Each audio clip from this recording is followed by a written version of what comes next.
ਵਾਹਿਗੁਰੂ ਸਭ ਸਿੱਖਨ ਕੋ ਸੁਖ ਦਾਏ। ਵਾਹਿਗੁਰੂ ਜੈ ਤਾਂ ਪਹਿ ਸਹਾਏ। ਠੀਕ ਹੈ। ਮੈਂ ਮੂਰਖ ਕੀ ਕੇਤਕ ਬਾਤ ਹੈ, ਕੋਟ ਅਪਰਾਧੀ ਤਰਿਆ ਰੇ।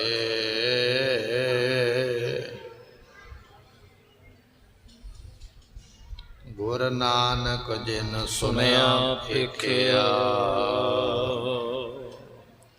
ਸੇ ਫਿਰ ਘਰ ਵਾਸ ਨਾ ਭਰਿਆ ਰੇ।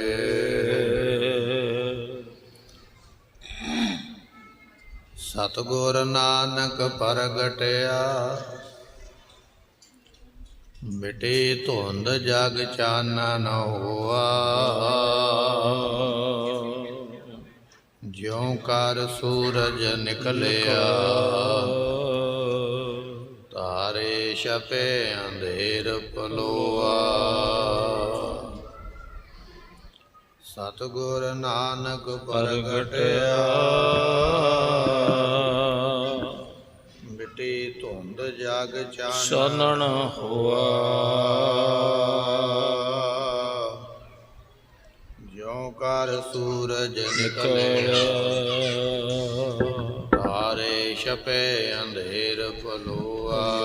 ਸਿੰਘ ਬੁਕੇ ਮਿਰਗਾਵਲੀ, ਪੰਨੇ ਜਾਏ ਨਾ ਤੀਰਥ ਰੁਆ। ਸਿੰਘ ਬੁਕੇ ਮਿਰਗਾਵਲੀ,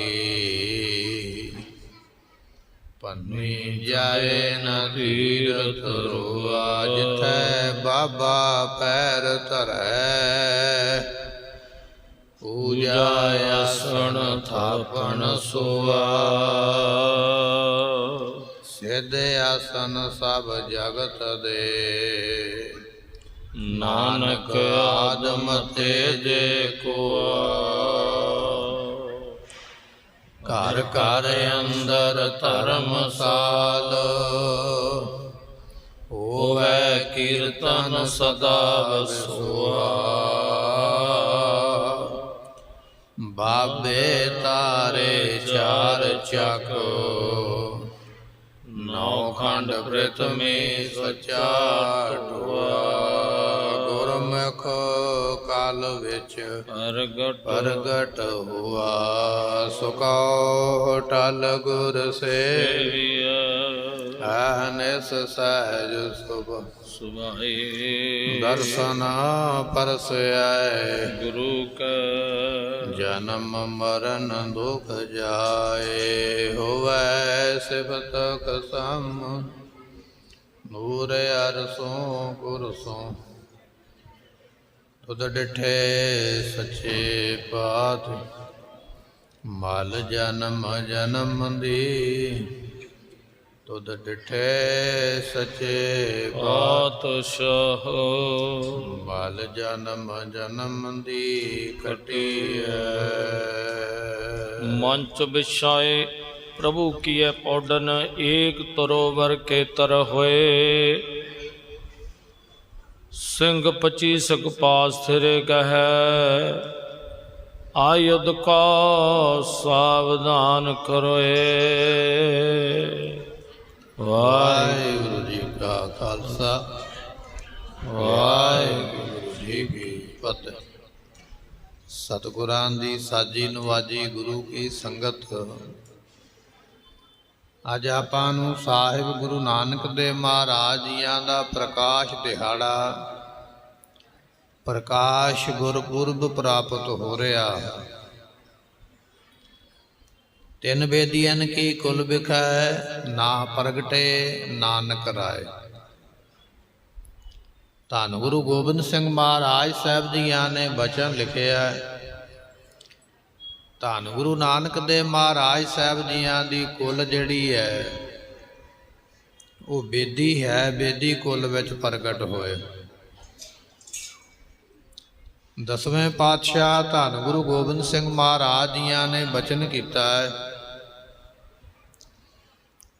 ਕਿ ਪਹਿਲੇ ਯੁੱਗ ਦੇ ਵਿੱਚ ਇੱਕ ਲਵ ਨਾਮ ਦਾ ਰਾਜਾ, ਇੱਕ ਕੁਸ਼ ਨਾਮ ਦਾ ਰਾਜਾ ਹੋਇਆ। ਲਵ ਨਾਮ ਦੇ ਰਾਜੇ ਨੇ ਲਾਹੌਰ ਸ਼ਹਿਰ ਵਸਾਇਆ ਹੈ, ਕੁਸ਼ ਰਾਜੇ ਨੇ ਕਸੂਰ ਸ਼ਹਿਰ ਵਸਾਇਆ। ਇਹਨਾਂ ਦਾ ਅੱਗੇ ਖਾਨਦਾਨ ਚੱਲਿਆ, ਪੀੜ੍ਹੀ ਕੁੱਲ ਚੱਲੀ ਹੈ। ਲਵ ਦੀ ਕੁਲ ਦੇ ਵਿੱਚੋਂ ਕਾਲ ਰਾਏ ਰਾਜਾ ਹੋਇਆ ਤੇ ਕੁਸ਼ ਦੀ ਕੁਲ ਦੇ ਵਿੱਚੋਂ ਕਾਲ ਕੇਤ ਰਾਜਾ ਹੋਇਆ। ਲੰਮਾ ਸਮਾਂ ਬਤੀਤ ਹੋਇਆ, ਦੋਨਾਂ ਰਾਜਿਆਂ ਦੇ ਖਾਨਦਾਨ ਵਿੱਚ ਜੰਗ ਹੋਇਆ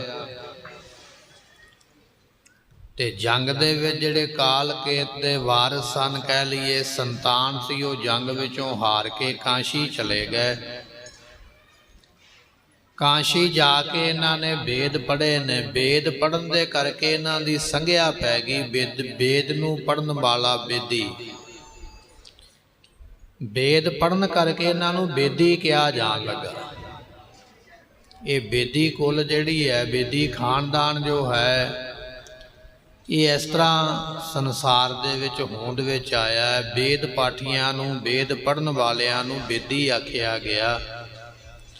ਉਹ ਜਿਹੜੀ ਬੇਦੀ ਕੁਲ ਹੈ, ਉਹਦੇ ਵਿੱਚ ਗੁਰੂ ਨਾਨਕ ਦੇਵ ਪਾਤਸ਼ਾਹ ਪ੍ਰਗਟ ਹੋਏ। ਤਿੰਨ ਬੇਦੀਆਂ ਕੀ ਕੁਲ ਵਿਖੈ, ਪ੍ਰਗਟੇ ਨਾਨਕ ਰਾਏ। ਗੁਰੂ ਗੋਬਿੰਦ ਸਿੰਘ ਮਹਾਰਾਜ ਨੇ ਕਿਹਾ, ਕਹਿਣ ਲੱਗੇ ਐਸੇ ਬੇਦੀ ਖਾਨਦਾਨ ਦੇ ਵਿੱਚ ਬਾਬਾ ਕਲਿਆਣ ਚੰਦ ਜੀ ਤੇ ਮਾਤਾ ਤ੍ਰਿਪਤਾ ਜੀ, ਤਿੰਨਾਂ ਦੇ ਗ੍ਰਹਿ ਵਿਖੇ ਮਹਾਰਾਜ ਨੇ ਭਾਗ ਲਾਏ ਨੇ।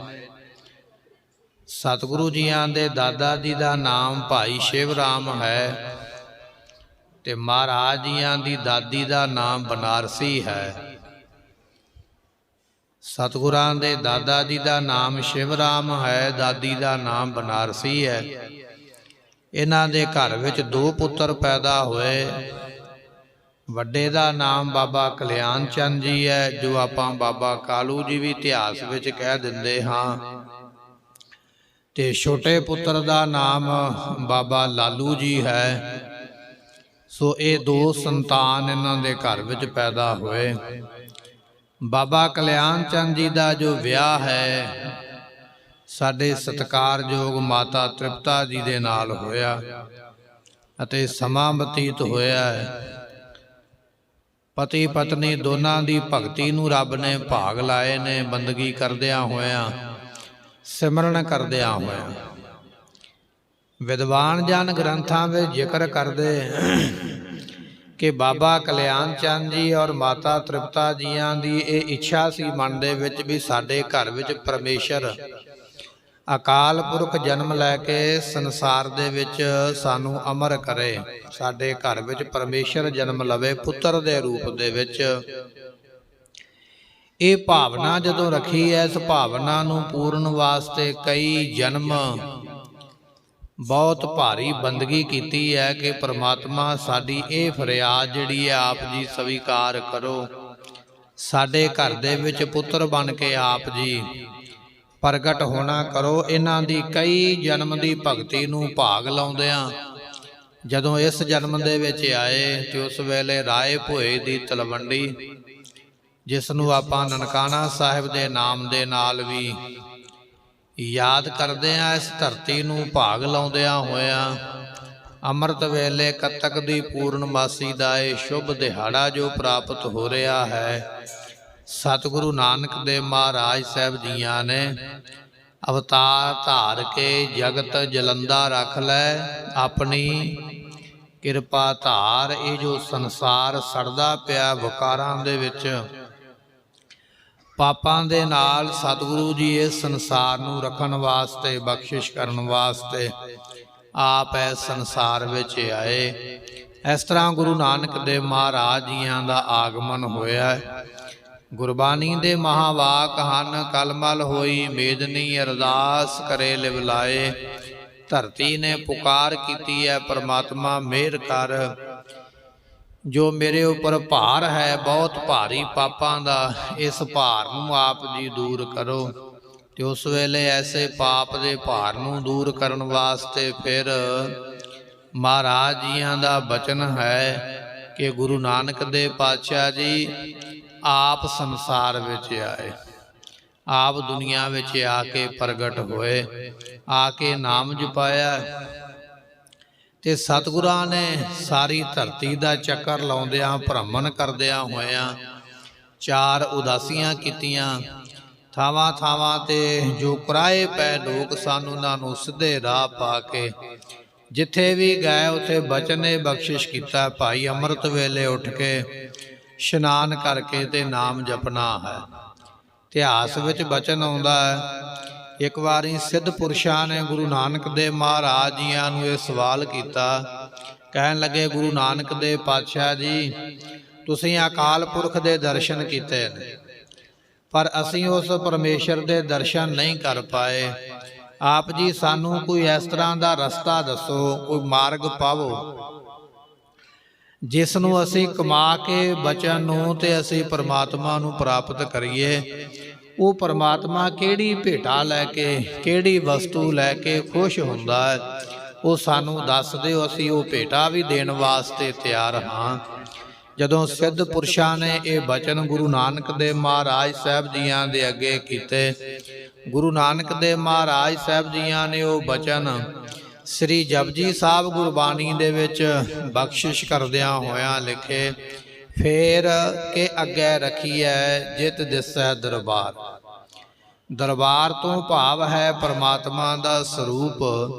ਸਿੱਧਾਂ ਦਾ ਸਵਾਲ ਇਹ ਹੈ, ਮਹਾਰਾਜ ਐਸੀ ਕਿਹੜੀ ਭੇਟਾ ਅਸੀਂ ਰੱਖੀਏ ਜਿਸ ਕਰਕੇ ਪਰਮਾਤਮਾ ਦੇ ਸਰੂਪ ਦੇ ਸਾਨੂੰ ਦਰਸ਼ਨ ਹੋਣ। ਫੇਰ ਕਿ ਤੋਂ ਭਾਵ ਹੈ ਕਿ ਫਿਰ ਕਿਹੜੀ ਭੇਟਾ ਅਸੀਂ ਆਪਣੇ ਵੱਲੋਂ ਪਿਆਰ ਦੇ ਨਾਲ ਦਈਏ। ਜਿਤ ਦਿਸੈ ਦਰਬਾਰ, ਜਿਸ ਕਰਕੇ ਉਹਦੇ ਸਰੂਪ ਦੇ ਦਰਸ਼ਨ ਹੋਣ।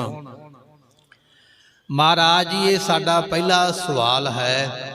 ਦੂਜਾ ਸਵਾਲ ਸਾਡਾ ਇਹ ਹੈ, ਮੋਹ ਕੇ ਬੋਲਣ ਬੋਲੀਏ। ਆਪਣੇ ਮੂੰਹ ਦੇ ਵਿੱਚੋਂ ਕਿਹੜਾ ਐਸਾ ਬਚਨ ਬੋਲੀਏ, ਕਿਹੜੀ ਐਸੀ ਗੱਲ ਕਹੀਏ ਜਿਸ ਗੱਲ ਨੂੰ ਕਹਿਣ ਕਰਕੇ ਜਿਤ ਦਿਸੈ ਮੋਹ ਕਾ ਬੋਲਣ ਬੋਲੀਐ ਜਿਤ ਸੁਣ ਧਰੇ ਪਿਆਰ। ਅਸੀਂ ਮੂੰਹ ਤੋਂ ਇਹੋ ਜਿਹਾ ਕਿਹੜਾ ਮਿੱਠਾ ਬਚਨ ਕਹੀਏ, ਚੰਗਾ ਬਚਨ ਕਹੀਏ ਜਿਹੜਾ ਬਚਨ ਸੁਣ ਕੇ ਪਰਮਾਤਮਾ ਸਾਡੇ ਨਾਲ ਪਿਆਰ ਕਰੇ ਤੇ ਸਾਨੂੰ ਉਸ ਦੀ ਪ੍ਰਾਪਤੀ ਹੋ ਜਾਵੇ। ਕਿਉਂਕਿ ਜਦੋਂ ਪਿਆਰ ਹੋਵੇਗਾ, ਪ੍ਰੇਮ ਬਣੇਗਾ, ਪਰਮਾਤਮਾ ਮਿਲ ਜਾਏਗਾ। ਜਦੋਂ ਸਿੱਧ ਪੁਰਸ਼ਾਂ ਨੇ ਇਹ ਸਵਾਲ ਆਖਿਆ ਹੈ, ਗੁਰੂ ਨਾਨਕ ਦੇਵ ਮਹਾਰਾਜ ਸਾਹਿਬ ਜੀ ਉਹਨਾਂ ਦੇ ਸਵਾਲ ਦਾ ਉੱਤਰ ਦਿੰਦੇ, ਉਹਨਾਂ ਨੂੰ ਸਿੱਖਿਆ ਦਿੰਦੇ ਤੇ ਉਹ ਉਪਦੇਸ਼ ਸਾਨੂੰ ਵੀ ਮਹਾਰਾਜ ਇੱਥੇ ਬਖਸ਼ਿਸ਼ ਕਰਦੇ। ਸਤਿਗੁਰਾਂ ਨੇ ਪਹਿਲਾ ਬਚਨ ਆਖਿਆ, ਕਹਿਣ ਲੱਗੇ ਅੰਮ੍ਰਿਤ ਵੇਲਾ ਸੱਚ ਨਾਉ ਵਡਿਆਈ ਵਿਚਾਰ। ਜੇ ਪਰਮਾਤਮਾ ਨੂੰ ਭੇਟਾ ਦੇਣੀ ਚਾਹੁੰਦਾ ਹੈ ਤੇ ਤੇਰੇ ਮਨ ਵਿੱਚ ਵਿਚਾਰ ਇਹ ਹੈ ਕਿ ਮੈਂ ਸੋਨਾ ਦੇ ਦੇਵਾਂ, ਚਾਂਦੀ ਦੇ ਦੇਵਾਂ, ਹੀਰਾ ਮੋਤੀ ਦੇ ਦੇਵਾਂ, ਮਹਿੰਗਾ ਗਹਿਣਾ ਕੱਪੜਾ ਕੋਈ ਦੇ ਦੇਵਾਂ, ਪਰਮਾਤਮਾ ਖੁਸ਼ ਹੋਵੇਗਾ। ਤੇ ਭਗਤ ਜਨ ਬਚਨ ਕਰਦੇ, ਕੰਚਨ ਸਿਉ ਪਾਈਐ ਨਹੀਂ ਤੋਲ। 1-2 ਗ੍ਰਾਮ ਜਾਂ ਤੋਲਾ ਸੋਨੇ ਦੀ ਕੀ ਗੱਲ ਕਰਦਾ ਹੈ। ਆਪਣੇ ਤੋਂ ਵੱਧ ਵਜਨ ਦਾ ਵੀ ਸੋਨਾ ਤੋਲ ਕੇ ਜਾਂ ਹੀਰੇ ਤੋਲ ਕੇ ਦੇ ਦੇਵੇਂ, ਰੱਬ ਮਿਲੇਗਾ। ਸਾਡੀ ਇਹ ਮਨ ਦੀ ਮਨਸ਼ਾ ਹੈ, ਸਾਡੇ ਮਨ ਦਾ ਵਿਚਾਰ ਇਹ ਹੈ ਕਿ ਮੈਂ ਬਹੁਤੀ ਭੇਟਾ ਦੇ ਕੇ ਜਾਂ ਕੀਮਤੀ ਵਸਤੂ ਦੇ ਕੇ ਰੱਬ ਨੂੰ ਪਾ ਲਵਾਂਗਾ। ਗੁਰਬਾਣੀ ਬਚਨ ਕਰਦੀ ਹੈ, ਨਹੀਂ, ਕੀਮਤੀ ਵਸਤੂ ਕਿਹੋ ਜਿਹੀ ਵੀ ਹੋਵੇ, ਪਰ ਅਸਲ ਵਿੱਚ ਤੇਰੀ ਭਾਵਨਾ ਨੂੰ ਫਲ ਲੱਗਣਾ ਹੈ। ਜੇ ਭਾਵਨਾ ਨਹੀਂ ਤੇ ਕੰਚਨ ਸੋਨਾ ਦਾਨ ਕਰਕੇ ਵੀ ਪ੍ਰਾਪਤੀ ਨਹੀਂ ਹੈ। ਮਹਾਰਾਜ ਕਹਿਣ ਲੱਗੇ ਨਾ, ਆਸਦਾਨ ਗਜਦਾਨ ਸਹਿਜਾ ਨਾਰੀ ਭੂਮ ਦਾਨ। ਐਸੋ ਦਾਨ ਨਿਤ ਨਿਤ ਹੈ ਕੀਜੈ, RAM ਨਾਮ ਸਰ ਤਉ ਨਾ ਪੂਜੈ। ਗੁਰਬਾਣੀ ਦਾ ਬਚਨ ਹੈ, ਦਾਨ ਮਹਿੰਗੇ ਤੋਂ ਮਹਿੰਗਾ ਕਰ ਲਾ, ਪਰ ਪਰਮਾਤਮਾ ਦੇ ਨਾਮ ਦੇ ਬਰਾਬਰ ਕੁਝ ਨਹੀਂ ਔਰ ਮਿਲੇਗਾ ਕੁਝ ਨਹੀਂ। ਗੁਰੂ ਨਾਨਕ ਦੇਵ ਮਹਾਰਾਜ ਨੂੰ ਪੁੱਛਦੇ ਪਏ, ਸਤਿਗੁਰੂ ਕਿਹੜੀ ਐਸੀ ਭੇਟਾ ਰੱਖ ਦਈਏ ਕਿ ਪਰਮਾਤਮਾ ਉਸ ਭੇਟਾ ਨੂੰ ਸਵੀਕਾਰ ਕਰੇ। ਤੇ ਗੁਰੂ ਨਾਨਕ ਦੇਵ ਮਹਾਰਾਜ ਜੀ ਦਾ ਉੱਤਰ ਇਹ ਸੀ, ਸਤਿਗੁਰੂ ਕਹਿਣ ਲੱਗੇ ਅੰਮ੍ਰਿਤ ਵੇਲਾ। ਜਿਹੜਾ ਅੰਮ੍ਰਿਤ ਵੇਲਾ ਨਾ, ਅੰਮ੍ਰਿਤ ਵੇਲੇ ਉੱਠਣਾ, ਅੰਮ੍ਰਿਤ ਵੇਲੇ ਉੱਠ ਕੇ ਜਿਹੜਾ ਉਹਦੀ ਯਾਦ ਵਿੱਚ ਜੁੜਨਾ ਹੈ, ਇਹ ਸਭ ਤੋਂ ਵੱਡੀ ਭੇਟਾ, ਸਭ ਤੋਂ ਵੱਡੀ ਇਹ ਵਸਤੂ ਹੈ ਪਰਮਾਤਮਾ ਨੂੰ ਦੇਣ ਵਾਲੀ। ਪਰ ਗੁਰਮੁਖੋ ਅੰਮ੍ਰਿਤ ਵੇਲੇ ਉੱਠਣਾ ਵੀ ਬੜਾ ਔਖਾ ਹੈ। ਜੇ ਅੰਮ੍ਰਿਤ ਵੇਲਾ ਸਭ ਤੋਂ ਵੱਡੀ ਭੇਟ ਹੈ ਨਾ ਰੱਬ ਨੂੰ ਦੇਣ ਵਾਸਤੇ, ਤੇ ਅੰਮ੍ਰਿਤ ਵੇਲਾ ਸਾਂਭਣਾ ਵੀ ਬੜਾ ਔਖਾ ਹੈ। ਨੀਂਦ ਭਾਵੇਂ ਸਾਰੀ ਰਾਤ ਨਾ ਆਵੇ ਪਰ ਅੰਮ੍ਰਿਤ ਵੇਲੇ ਜ਼ਰੂਰ ਆ ਜਾਂਦੀ ਹੈ, ਕਿਉਂਕਿ ਕਲਯੁਗ ਜਿਹੜਾ ਹੈ ਉਹ ਦਲਿੱਦਰ ਦੀ ਚਾਦਰ ਪਾ ਕੇ ਸੁਆ ਦਿੰਦਾ ਵੀ ਉੱਠੇ ਨਾ, ਉੱਠ ਕੇ ਤੇ ਰੱਬ ਦੀ ਬੰਦਗੀ ਵਾਲੇ ਪਾਸੇ ਨਾ ਲੱਗ ਜਾਵੇ, ਇਹ ਜਨਮ ਤੋਂ ਮੁਕਤ ਨਾ ਹੋ ਜਾਵੇ। ਅੰਮ੍ਰਿਤ ਵੇਲੇ ਦੀ ਦਾਤ ਹੈ ਤੇ ਬੜੀ ਵੱਡੀ ਹੈ, ਪਰ ਅੰਮ੍ਰਿਤ ਵੇਲੇ ਉੱਠਣਾ ਬੜਾ ਔਖਾ ਹੈ। ਸਤਿਗੁਰੂ ਨਾਨਕ ਦੇਵ ਮਹਾਰਾਜ ਜੀਆਂ ਨੇ ਬਚਨ ਆਖੇ, ਕਹਿਣ ਲੱਗੇ ਅੰਮ੍ਰਿਤ ਵੇਲਾ ਇਹ ਸਭ ਤੋਂ ਵੱਡੀ ਭੇਟਾ ਹੈ। ਔਰ ਗੁਰਮੁਖੋ ਪ੍ਰਮਾਤਮਾ ਨੂੰ ਭੇਟਾ ਉਹ ਪ੍ਰਾਪਤ ਹੈ ਜਿਹੜੀ ਸਾਰਿਆਂ ਨੂੰ ਪ੍ਰਾਪਤ ਹੈ। ਹੁਣ ਅਮੀਰ ਬੰਦਾ ਤੇ ਕਹੇਗਾ ਕਿ ਮੈਂ ਸੋਨਾ ਚਾਂਦੀ ਦਾਨ ਕਰ ਸਕਦਾ ਹਾਂ, ਪਰ ਜਿਹੜਾ ਵਿਚਾਰਾ ਗਰੀਬ ਹੈ ਉਹ ਕੀ ਦਾਨ ਕਰੇਗਾ, ਕੀ ਭੇਟਾ ਦੇਵੇਗਾ।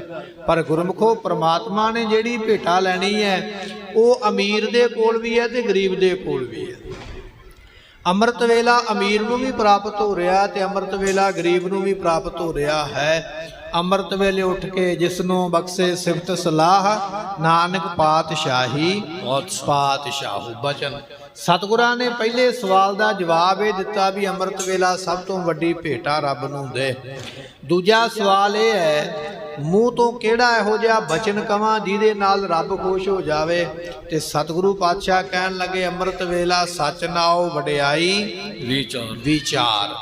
ਜਿਹੜੀ ਗੁਰਬਾਣੀ ਪੜ੍ਹਨੀ ਨਾ ਅੰਮ੍ਰਿਤ ਵੇਲੇ ਉੱਠ ਕੇ, ਵਾਹਿਗੁਰੂ ਮੰਤਰ ਕਹਿਣਾ ਹੈ, ਸਤਨਾਮ ਕਹਿਣਾ ਹੈ, ਸੁਖਮਨੀ ਸਾਹਿਬ ਦਾ ਪਾਠ, ਜਪਜੀ ਸਾਹਿਬ ਦਾ ਪਾਠ, ਇਹ ਸਾਰਿਆਂ ਤੋਂ ਅਮੋਲਕ ਤੇ ਮਿੱਠਾ ਬਚਨ ਹੈ ਜਿਹੜਾ ਤੇਰੇ ਮੂੰਹ ਵਿੱਚੋਂ ਨਿਕਲਿਆ ਹੈ। ਤੇ ਇਹ ਬਚਨ ਪਰਮਾਤਮਾ ਨੂੰ ਬੜਾ ਪਿਆਰਾ ਲੱਗਦਾ, ਬੜਾ ਚੰਗਾ ਲੱਗਦਾ।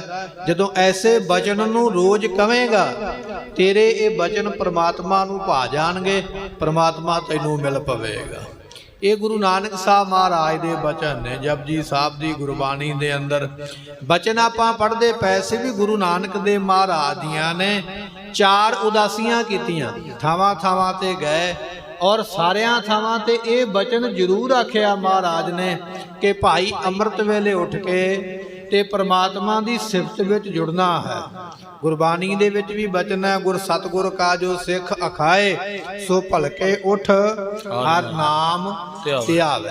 ਫਰੀਦਾ ਪਿਛਲ ਰਾਤ ਨਾ ਜਾਗਿਓ, ਜੀਵੰਦੜੋ ਮੋਇਓ ਹੈ, ਜੇ ਤੈਂ ਰੱਬ ਵਿਸਾਰਿਆ ਤਾਂ ਰੱਬ ਨਾ ਵਿਸਰਿਓ ਹੈ। ਅਸੀਂ ਗੁਰਪੁਰਬ ਨੂੰ ਸਿਰਫ ਇੱਥੋਂ ਤੱਕ ਸੀਮਤ ਹਾਂ ਵੀ ਅੱਜ ਗੁਰਪੁਰਬ ਹੈ ਤੇ ਅੱਜ ਮੱਥਾ ਟੇਕਣਾ ਹੈ, ਜਾਂ ਅੱਜ ਪ੍ਰਸ਼ਾਦ ਚੜਾਉਣਾ ਹੈ, ਜਾਂ ਅੱਜ ਰੁਮਾਲਾ ਚੜਾਉਣਾ ਹੈ, ਜਾਂ ਗੁਰੂ ਘਰੇ ਜਾਣਾ ਹੈ। ਗੁਰਪੁਰਬ ਮਨਾਉਣ ਤੋਂ ਭਾਵ ਇਹ ਲੈ ਲਾ ਕਿ ਜੋ ਮੇਰੇ ਗੁਰੂ ਦੇ ਬਚਨ ਆਖੇ ਨੇ ਮੈਂ ਉਹਨਾਂ ਬਚਨਾਂ ਨੂੰ ਕਮਾਉਣਾ ਹੈ। ਹਰ ਸਾਲ ਤੇ ਆ ਗਏ, ਮੱਥਾ ਤੇ ਟੇਕ ਲਿਆ, ਭੇਟਾ ਤੇ ਪਾ ਦਿੱਤੀ ਹੈ, ਰੁਮਾਲਾ ਸਾਹਿਬ ਵੀ ਭੇਟ ਕਰ ਦਿੱਤਾ ਹੈ, ਪਰ ਬਚਨ ਇਹ ਦੱਸ ਵੀ ਬਚਨ ਕਮਾਇਆ ਕਿੰਨਾ ਕੁ ਹੈ, ਕਮਾਈ ਕਿੰਨੀ ਕੁ ਕੀਤੀ ਹੈ। ਜੇ ਕਮਾਈ ਨਹੀਂ ਕੀਤੀ ਹੈ ਤੇ ਫਿਰ ਲਾਭ ਕਿਵੇਂ ਹੋਵੇਗਾ। ਪੁੱਛਕ ਪਥਕ ਤੇ ਮਾਰਗ ਨਾ ਧਾਰੈ, ਪੱਗ ਪ੍ਰੀਤਮ ਕੇ ਦੇਸ ਕੈਸੇ, ਬਾਤਨ ਸਿਉ ਜਾਈਐ। ਜੇ ਆਪਾਂ ਰਾਹ ਪੁੱਛਦੇ ਰਹਿ, ਇਹ ਗੁਰਪੁਰਬ ਮਨਾਉਣਾ, ਬਾਣੀ ਪੜ੍ਹਨੀ ਸੁਣਨੀਏ, ਅਸੀਂ ਰਾਹ ਪੁੱਛਦੇ ਪਏ ਰੱਬ ਨੂੰ ਮਿਲੀਏ ਕਿਵੇਂ। ਪਰ ਗੁਰਬਾਣੀ ਸੁਣ ਕੇ ਰਾਹ ਦਾ ਤੇ ਪਤਾ ਲੱਗ ਗਿਆ ਵੀ ਆਹ ਕੰਮ ਕਰਾਂਗੇ ਤੇ ਰੱਬ ਮਿਲੇਗਾ, ਪਰ ਉਸ ਰਾਹ ਤੇ ਕਦੇ ਪੈਰ ਹੀ ਨਹੀਂ ਪਾਇਆ ਤੇ ਮਿਲ ਕਿਵੇਂ ਜਾਵੇ। ਗੁਰਪੁਰਬ ਮਨਾਉਣਾ ਬੜੀ ਚੰਗੀ ਗੱਲ ਹੈ, ਗੁਰੂ ਦਾ ਦਿਹਾੜਾ ਮਨਾਉਂਦੇ ਆ, ਪਰ ਗੁਰੂ ਦਾ ਦਿਹਾੜਾ ਮਨਾਉਣ ਦੇ ਨਾਲ ਨਾਲ ਅਸੀਂ ਕਮਾਈ ਕਿੰਨੀ ਕੁ ਕਰਦੇ ਪਏ ਆ, ਜੀਵਨ ਨੂੰ ਕਿੰਨਾ ਕੁ ਅੱਗੇ ਲੈ ਕੇ ਗਏ ਆ, ਕਿੰਨਾ ਕੁ ਬਚਨਾਂ ਦੇ ਉੱਪਰ ਚੱਲੇ ਆ। ਜੇ ਉਹ ਬਚਨ ਨਹੀਂ ਕਮਾਇਆ ਤੇ ਪ੍ਰਾਪਤੀ ਕਿਵੇਂ ਹੋਵੇ। ਬਚਨ ਕਮਾਵਾਂਗੇ ਐਬ ਤਾਂ ਛੁੱਟੇਗਾ, ਗੁਨਾਹ ਤਾਂ ਛੁੱਟੇਗਾ। ਗੁਰੂ ਅਰਜਨ ਦੇਵ ਮਹਾਰਾਜ ਜੀਆਂ ਦੇ ਕੋਲ ਪਿੰਡ ਦੇ ਚੌਧਰੀ ਆ ਗਏ ਚੱਲ ਕੇ, ਤੇ ਸਤਿਗੁਰਾਂ ਨੂੰ ਕਹਿੰਦੇ ਮਹਾਰਾਜ ਉਪਦੇਸ਼ ਦਿਓ। ਸਾਡੇ ਵਰਗੇ ਸਨ, ਆਪਾਂ ਵੀ ਆਖਦੇ ਨਾ ਉਪਦੇਸ਼ ਦਿਓ। ਸਤਿਗੁਰਾਂ ਨੇ 2 ਬਚਨ ਆਖੇ, ਕਹਿਣ ਲੱਗੇ ਇੱਕ ਨਾਮ ਜਪਣਾ, ਦੂਜਾ ਝੂਠ ਨਹੀਂ ਬੋਲਣਾ ਹੈ। ਜਦੋਂ ਬਚਨ ਸੁਣਿਆ ਮਹਾਰਾਜ ਦਾ, ਕਹਿਣ ਲੱਗੇ ਮਹਾਰਾਜ ਨਾਮ ਜਪਣਾ ਤੇ ਬੜਾ ਔਖਾ ਹੈ, ਚਲੋ ਫਿਰ ਵੀ ਤੁਸੀਂ ਆਖਦੇ ਤੇ ਅਸੀਂ ਜਪਾਂਗੇ ਜਿੰਨਾ ਕੁ ਜਪਿਆ ਗਿਆ। ਪਰ ਜਿਹੜੀ ਤੁਸੀਂ ਦੂਜੀ ਗੱਲ ਕਹੀ ਹੈ ਨਾ ਵੀ ਝੂਠ ਨਹੀਂ ਬੋਲਣਾ ਹੈ, ਮਹਾਰਾਜ ਝੂਠ ਤੋਂ ਬਿਨਾਂ ਤੇ ਸਾਡਾ ਕੰਮ ਹੀ ਨਹੀਂ ਚੱਲਦਾ। ਅਸੀਂ ਸਵੇਰ ਤੋਂ ਲੈ ਕੇ ਝੂਠ ਬੋਲਦੇ ਆ, ਸ਼ਾਮ ਤੱਕ ਬੋਲਦੇ ਆ, ਤੇ ਫਿਰ ਸਾਡੀ ਰੋਜੀ ਰੋਟੀ ਚੱਲਦੀ ਆ। ਤੁਸੀਂ ਆਖਦੇ ਝੂਠ ਨਹੀਂ ਬੋਲਣਾ, ਚਲੋ ਤੁਹਾਡਾ ਬਚਨ ਵੀ ਮੰਨ ਲਿਆ ਵੀ ਨਹੀਂ ਬੋਲਾਂਗੇ, ਪਰ ਮਹਾਰਾਜ ਝੂਠ ਬੋਲੇ ਹੀ ਇੰਨੇ ਨੇ ਵੀ ਹੁਣ ਅਸੀਂ ਛੱਡ ਨਹੀਂ ਸਕਦੇ, ਸਾਡੇ ਮੂੰਹ ਤੋਂ ਆਪਣੇ ਆਪ ਹੀ ਝੂਠ ਨਿਕਲ ਜਾਂਦਾ ਹੈ। ਤੇ ਮਹਾਰਾਜ ਫਿਰ ਇਹ ਬਚਨ ਕਿਵੇਂ ਕਮਾਈਏ? ਸਤਿਗੁਰੂ ਕਹਿਣ ਲੱਗੇ ਕੋਈ ਗੱਲ ਨਹੀਂ, ਜੀ ਭਰ ਕੇ ਝੂਠ ਬੋਲੋ, ਪਰ ਜਿੱਥੇ ਤੁਸੀਂ ਵਹੀ ਖਾਤੀ ਦੇ ਉੱਪਰ ਲਿਖਦੇ ਹੋ ਨਾ ਵੀ ਮੈਂ ਇੰਨੀ ਅੱਜ ਲੋਕਾਂ ਨੂੰ ਪੈਸੇ ਦਿੱਤੇ, ਇੰਨੇ ਲੈ, ਇੰਨਾ ਵਿਆਜ ਲਿਆ, ਇਸ ਵਹੀ ਖਾਤੇ ਦੇ ਨਾਲ ਇੱਕ ਕਾਪੀ ਹੋਰ ਲਾ ਲਓ, ਇੱਕ ਵਹੀ ਹੋਰ ਲਾ ਲਓ। ਮਹਾਰਾਜ ਉਹ ਕਾਹਦੇ ਵਾਸਤੇ? ਸਤਿਗੁਰੂ ਕਹਿਣ ਲੱਗੇ ਜਦੋਂ ਝੂਠ ਬੋਲੋਗੇ ਨਾ ਉੱਥੇ ਲਿਖ ਲਿਆ ਕਰੋ ਵੀ ਅੱਜ ਫਲਾਣੇ ਬੰਦੇ ਨੂੰ ਇਹ ਝੂਠ ਬੋਲਿਆ। ਤੇ ਮਹਾਰਾਜ ਫਿਰ ਕੀ ਹੋਵੇਗਾ? ਸਤਿਗੁਰੂ ਕਹਿਣ ਲੱਗੇ ਸਾਰੇ ਦਿਨ ਦੇ ਝੂਠ ਲਿਖ ਲੈ, ਫਿਰ ਅਗਲਾ ਦਿਨ ਆਇਆ, ਅਗਲੇ ਦਿਨ ਲਿਖ ਲੈ, ਇਸ ਤਰ੍ਹਾਂ ਲਿਖ ਲਿਆ ਕਰੋ। ਤੇ ਮਹੀਨੇ ਬਾਅਦ ਸਾਰਾ ਪਿੰਡ ਇਕੱਠਾ ਕਰਕੇ, ਪਰੇ ਪੰਚਾਇਤ ਇਕੱਠੀ ਕਰਕੇ ਉੱਥੇ ਆਪਣਾ ਗੁਨਾਹ ਕਬੂਲ ਲਿਆ ਕਰੋ ਵੀ ਇਹ ਨਗਰ ਨਿਵਾਸੀਓ ਅਸੀਂ ਸਾਰਾ ਦਿਨ ਅੱਜ ਸਾਰਾ ਮਹੀਨਾ ਅਸੀਂ ਝੂਠ ਬੋਲੇ, ਤੇ ਜਿਹੜੇ ਜਿਹੜੇ ਝੂਠ ਬੋਲੇ ਉਹ ਲੋਕਾਂ ਨੂੰ ਸੁਣਾ ਦਿਆ ਕਰੋ ਵੀ ਆਹ ਗੱਲਾਂ ਅਸੀਂ ਝੂਠ ਬੋਲੀਆਂ ਸਨ, ਤੇ ਤੁਹਾਡੇ ਝੂਠ ਘਟ ਜਾਣਗੇ। ਮਹਾਰਾਜ ਦਾ ਬਚਨ ਮੰਨ ਕੇ ਚੱਲ ਪਏ। ਵਹੀ ਖਾਤੇ ਦੇ ਨਾਲ ਇੱਕ ਵਹੀ ਹੋਰ ਲਾਈ ਹੈ, ਲਿਖਦੇ ਪਏ ਉਹਦੇ ਉੱਪਰ ਅੱਜ 2 ਝੂਠ ਬੋਲੇ, ਅੱਜ 5 ਝੂਠ ਬੋਲੇ। ਜਦੋਂ ਮਹੀਨਾ ਪੂਰਾ ਹੋ ਗਿਆ, ਜਦੋਂ ਝੂਠ ਸੁਣਾਉਣ ਦੀ ਵਾਰੀ ਆਈ ਨਾ, ਤੇ ਦੋਨੇ ਹੀ ਚੌਧਰੀ ਸ਼ਾਹੂਕਾਰ ਜਿਹੜੇ ਸਨ ਇੱਕ ਦੂਜੇ ਦੇ ਪਿੱਛੇ ਲੁਕਦੇ ਜਾਣ ਵੀ ਤੂੰ ਪਹਿਲਾਂ ਸੁਣਾ, ਦੂਜਾ ਆਖਦਾ ਤੂੰ ਪਹਿਲਾਂ ਸੁਣਾ। ਲੋਕਾਂ ਨੂੰ ਕੀ ਕਹੀਏ ਕਿ ਅਸੀਂ ਕਿੰਨੇ ਝੂਠ ਬੋਲੇ ਨੇ, ਤੇ ਝੂਠ ਬੋਲ ਕੇ ਅਸੀਂ ਕੀ ਕਰਦੇ ਹਾਂ? ਸ਼ਰਮ ਦੇ ਮਾਰਿਆਂ ਨੇ ਮਸਾਂ ਬੋਲ ਕੇ ਸੁਣਾਏ, ਪਰ ਹੁਣ ਮਨ ਨੂੰ ਪੱਕਾ ਕਰ ਲਿਆ ਵੀ ਅਗਲੀ ਵਾਰ ਇਹ ਜਿਹੜੀ ਵਹੀ ਹੈ ਖਾਲੀ ਰੱਖਣੀ ਹੈ, ਝੂਠ ਬੋਲਣਾ ਹੈ ਕੋਈ ਨਹੀਂ, ਨਾ ਕਿ ਸਾਨੂੰ ਕਿਸੇ ਨੂੰ ਸੁਣਾਉਣਾ ਪਵੇ।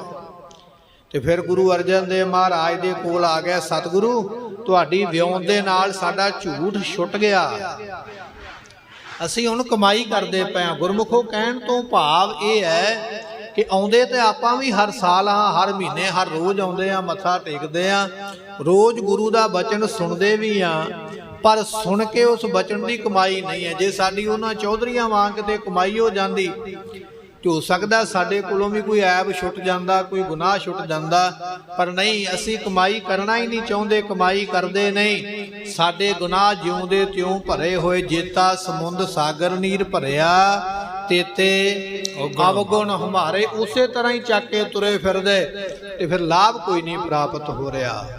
ਗੁਰੂ ਨਾਨਕ ਦੇਵ ਮਹਾਰਾਜ ਜਿੱਥੇ ਵੀ ਗਏ, ਪਹਿਲਾ ਬਚਨ ਇਹ ਅੰਮ੍ਰਿਤ ਵੇਲੇ ਉਠੋ, ਦੂਜਾ ਬਚਨ ਇਹ ਅੰਮ੍ਰਿਤ ਵੇਲੇ ਉੱਠ ਕੇ ਨਾਮ ਜਪਣਾ ਹੈ। ਤੇ ਗੁਰੂ ਕਿਹਾ ਸਿੱਖਾ ਇਹ ਹੁਣ ਤੂੰ ਆਪਣੇ ਅੰਦਰ ਆਪ ਵੇਖ ਵੀ ਮੈਂ ਸਾਲ ਦੇ ਵਿੱਚ ਕਿੰਨੇ ਦਿਨ ਅੰਮ੍ਰਿਤ ਵੇਲੇ ਉੱਠਦਾ ਤੇ ਕਿੰਨਾ ਕੁ ਮੈਂ ਨਾਮ ਜਪਦਾ ਹਾਂ। ਅਸੀਂ ਰਾਤ ਨੂੰ ਬਹੁਤ ਸੌਂਦਿਆਂ ਲੇਟ ਹੋ ਜਾਈਦਾ, ਬੜੀ ਅੱਧੀ ਰਾਤ ਨੂੰ ਜਾ ਕੇ ਕਿਤੇ ਸੌਂਈਦਾ, ਫਿਰ ਅੰਮ੍ਰਿਤ ਵੇਲੇ ਨਹੀਂ ਉੱਠਿਆ ਜਾਏ। ਅੰਮ੍ਰਿਤ ਵੇਲੇ ਉੱਠਣਾ ਹੈ ਤੇ ਟਾਈਮ ਨਾਲ ਸੌਣਾ ਪਵੇਗਾ, ਟਾਈਮ ਨਾਲ ਸੌਵੇਂਗਾ, ਅੰਮ੍ਰਿਤ ਵੇਲੇ ਉੱਠ ਕੇ ਤਾਂ ਨਾਮ ਜਪੇਗਾ। ਮਹਾਰਾਜ ਦਾ ਬਚਨ ਹੈ, ਆਇਓ ਸੁਣਨ ਪੜਨ ਕੋ ਬਾਣੀ, ਤੂੰ ਦੁਨੀਆ ਵਿੱਚ ਇਸੇ ਵਾਸਤੇ ਆਇਆ ਹੈ। ਆਪਣੀ ਜ਼ਿੰਦਗੀ ਦੇ ਅੰਦਰ ਝਾਤ ਮਾਰ ਕੇ ਵੇਖ ਵੀ ਮੈਂ ਅੱਜ 50 ਸਾਲ ਦਾ ਹੋ ਗਿਆ, ਮੈਂ ਅੱਜ 30 ਸਾਲ ਦਾ ਹੋ ਗਿਆ, ਮੈਂ ਅੱਜ 80 ਸਾਲ ਦਾ ਹੋ ਗਿਆ। ਇਹਨਾਂ 80 ਸਾਲਾਂ ਵਿੱਚ ਮੈਂ ਕੀ ਖੱਟਿਆ ਤੇ ਕੀ ਗਵਾਇਆ। ਜਦੋਂ ਤੂੰ ਆਪਣੇ ਪਿਛਲੇ ਸਾਲਾਂ ਵੱਲ ਜਾਏਗਾ ਨਾ ਤੇ ਸੋਚੇਗਾ ਤੇ ਤੇਰੀ ਨਜ਼ਰ ਵਿੱਚ ਇੱਕੋ ਹੀ ਗੱਲ ਹੀ ਆਵੇਗੀ, ਮੈਂ ਕੁਝ ਵੀ ਨਹੀਂ ਕਮਾਇਆ, ਕਿਉਂਕਿ ਜੋ ਦੁਨੀਆ ਦਾ ਮੈਂ ਕਮਾਈ ਬੈਠਾ ਇਹ ਮੇਰੇ ਨਾਲ ਨਹੀਂ ਜਾਣਾ, ਇਹਦਾ ਮਾਲਕ ਤੇ ਕੋਈ ਹੋਰ ਹੈ। ਮੰਨ ਲਓ ਕਿ ਬਾਪ ਨੇ ਕੋਈ ਜਗ੍ਹਾ ਖਰੀਦੀ ਹੈ, ਜ਼ਮੀਨ ਖਰੀਦ ਲਈ ਜਾਂ ਘਰ ਖਰੀਦਿਆ, ਹੁਣ ਖਰੀਦਿਆ ਤੇ ਬਾਪ ਨੇ ਹੈ, ਪਰ ਉਹਦਾ ਮਾਲਕ ਕੌਣ ਹੈ? ਉਹਦਾ ਮਾਲਕ ਪੁੱਤਰ ਹੈ। ਹੁਣ ਬਾਪ ਆਪਣੀ ਮਰਜ਼ੀ ਨਾਲ ਵੇਚ ਨਹੀਂ ਸਕਦਾ, ਹੁਣ ਪੁੱਤਰ ਦੀ ਰਜ਼ਾਮੰਦੀ ਲੈਣੀ ਪਵੇਗੀ। ਜੇ ਪੁੱਤਰ ਰਾਜੀ ਹੋਵੇਗਾ, ਲੈਣ ਵਾਲਾ ਤਾਂ ਵੇਚ ਸਕਦਾ ਹੈ। ਲੈ ਕਿਸੇ ਨੇ ਲਿਆ ਹੈ ਪਰ ਵੇਚਣਾ ਆਪਣੇ ਹੱਕ ਦੇ ਵਿੱਚ ਨਹੀਂ ਹੈ, ਕਿਉਂਕਿ ਉਹਦਾ ਕਾਬਜ, ਉਹਦਾ ਮਾਲਕ ਅੱਗੇ ਹੋਰ ਹੈ, ਤੇ ਫਿਰ ਉਹ ਸਾਡਾ ਨਾ ਹੋਇਆ। ਜਿਹੜਾ ਅਸੀਂ ਲਿਆ ਉਹ ਸਾਡਾ ਨਹੀਂ ਹੋਇਆ, ਉਹਦਾ ਮਾਲਕ ਅੱਗੇ ਹੋਰ ਬਣ ਕੇ ਬੈਠ ਗਿਆ। ਫਿਰ ਅਸੀਂ ਕੀ ਕਮਾਇਆ? ਅਸੀਂ ਤੇ ਕੁਝ ਨਹੀਂ ਕਮਾਇਆ, ਜੋ ਕਮਾਇਆ ਉਹ ਦੁਨੀਆ ਵਿੱਚ ਛੱਡ ਕੇ ਤੁਰ ਜਾਣਾ ਹੈ। ਪਰ ਅਸਲ ਵਿੱਚ ਸਾਡੀ ਕਮਾਈ ਉਹ ਹੈ ਜਿਹੜੀ ਅਸੀਂ ਰੱਬ ਦਾ ਕੋਈ ਨਾਮ ਲਿਆ, ਵੀ ਅਸੀਂ ਕਿੰਨੇ ਜਪਜੀ ਸਾਹਿਬ ਦੇ ਪਾਠ ਕੀਤੇ ਨੇ, ਕਿੰਨਾ ਵਾਹਿਗੁਰੂ ਮੰਤਰ ਕਮਾਇਆ, ਕਿੰਨੀ ਗੁਰਬਾਣੀ ਪੜ੍ਹੀ ਹੈ, ਕਿੰਨੀ ਅਮਲ ਵਿੱਚ ਲਿਆਂਦੀ ਹੈ। जे ते कुछ ये कीता ते साडे नाल जरूर जाएगा। अपने जीवन के सालों वाल वेखीए, असीं इन्ने साल दे 100 साल दे हो गए, 80 साल दे हो गए, इहदे विचों बंदगी किन्नी कीती है, इस गल दे उपर आके नबेड़ा होना। गुरु नानक देव पातशाह दे नाल भाई मरदाना जी एक नगर विच गए ते महाराज बार बार जिथे बैठे सन उत्थे मड़ियां बनियां होईयां, पिंड दियां कब्रस्तान बनया होया ते कब्रस्तान दे उपर जिहड़ा कोई मरिया उहदा नाम लिखिया ते अगे उहदी उमरा लिखी है। भाई मरदाना जी की निगाह पई है, कबर दे उपर लिखिया इस बंदे की उमरा 2 साल है। दूजी कबर वाल निगाह पई उत्ते लिखिया भी इस बंदे की उमरा 1.5 साल है। तीजी कबर वाल वेख्या उत्ते लिखिया इस बंदे की उमरा 6 महीने है। हैरान हो गया, इस पिंड दे विच कोई बीमारी है जां कोई इहो जिहा दुखदाई कारण है जिहदे करके पिंड दे लोग कोई साल, कोई 6 महीने, कोई 1.5 साल, कोई 2 साल इन्नी उमरा भो के मर गए, बड़ी छेती मर गए। हैरान होए भाई मरदाना जी ने गुरु नानक साहब नूं पुछया, महाराज इस पिंड दे विच तुरे फिरदे लोग ते आपां नूं बड़े बजुर्ग दिसदे पए ने, कोई 50 साल दा, कोई 80 साल दा है, पर पिंड दीयां कबरां ते महाराज 6 महीने जां साल दा ही टाइम लिखिया। इहदा कारण की है? धन गुरु नानक देव महाराज जी कहन लगे, भाई मरदानिया उमरा दी ते उमरा ते इन्हां दी भी साडे वांग ही है। जिवें आपां 100 साल दे 70 80 साल दे उमरा ते इन्हां दी भी उही है। फिर महाराज इस कबर दे उपर क्यों घट लिखियां? ते गुरु नानक देव महाराज कहन लगे, भाई मरदानिया इस पिंड दे लोग सतसंगी ने, इन्हां नूं रब बारे ज्ञान समझ है। इन्हां ने वो उमरा अपने जीवन विचों कढ के लिखी है जिन्नी उमरा इन्हां ने कोई रब दा नाम लिया। मान लो कोई 100 साल दा है ते उसने 100 साल विचों जिन्नी को नाम जपिया वो उम्र वखरी कढ ली है भी मैं 6 को महीने जप सकिया हाँ। जे आपां उस टाइम नूं इकट्ठा करिए तो 6 को महीने का मेरा टाइम बन गया, इन्ना को मैं रब दा भजन सिमरन किया है। इन्हां लोकां ने कबर दे उपर वो लिखिया भी मैं 6 महीने रब नूं दिते ने अपनी पूरी जिंदगी विचों, मैं 1 साल रब नूं दिता अपनी पूरी जिंदगी विचों। ते गुरमुखो जे आपां अपनी जिंदगी वाल वेखीए ना भी मैं 100 साल विचों की दिता, ते मैनूं लगदा भी 100 घंटा भी अपनी जिंदगी विचों कढना 100 साल विचों साडे वास्ते औखा हो जाना। असीं ते इन्ना समां भी नहीं उहदे नाम नूं लै सके, इन्ना समां भी नाम नहीं जप सके, इन्ना समां भी कदे रब नूं नहीं ध्याया। अज ते रब दा नाम लैना है बड़ा सौखा, बड़े साधन बन गए। जे असी गड्डी विच जांदे हां तां भी असी गुरबाणी सुन सकदे हां, कथा सुन सकदे हां। जे असी किते अपने ऑफिस विच बैठे हां उत्थे भी असी रब दे नाम दी कोई गुरबाणी दी कैसेट ला के गुरबाणी सुन सकदे हां। जे आपां गुरु घरे आउंदे ते बड़े सोहणे साधन बन गए साडे गुरु घरे आउण वाले। असी आ भी सकदे हां, बैठ भी सकदे हां ਅਤੇ सुन भी सकते हाँ। साढ़े कोल साधन ते बारे सारे ही बन गए, पर नाम तो उन्ना ही दूर हो गए। पहले बजुर्ग भावें अनपढ़ सन पर जपजी साहब जुबानी याद रखिया होया। ते जदों हल वाउंदे सन ना बलदां दे नाल नाल हल वाउणा, नाल फसल बीजनी, नाल गुरु नानक साहब दी बाणी जपजी साहब दा पाठ करना। ते उस रिजक दे विच उस अन्न दे विच बरकत है। खाण वाले भी रब दे प्यार वाले ते बनाउण वाले भी। अज गुरमुखो भावें साडे कोल महंगा ट्रैक्टर है, महंगी मशीन है, पर जदों असीं अन्न बीजदे हन ते उस ट्रैक्टर दे उपर वड्डे सारे बक्से ला के ते उहदे विच गंदा गाना लाया हुंदा, माड़ा रिकार्ड लाया हुंदा, गंदा गाना ला के अन्न बीजदे पए ते जिहड़ा उस अन्न नूं खाएगा वो भी उस तरह का ही होगा जिस तरह का अन्न बीजन वेले साडी मनशा है, साडी सोच है। तो जे अज असीं गड्डी ते जांदे हां ते गड्डी विच भी ओहो कुछ ही है, माड़ा रिकार्ड, उत्थे रब दा नाम भी सुनिया जा सकदा पर नहीं, उत्थे माड़ा रिकार्ड ही असीं सुनिया।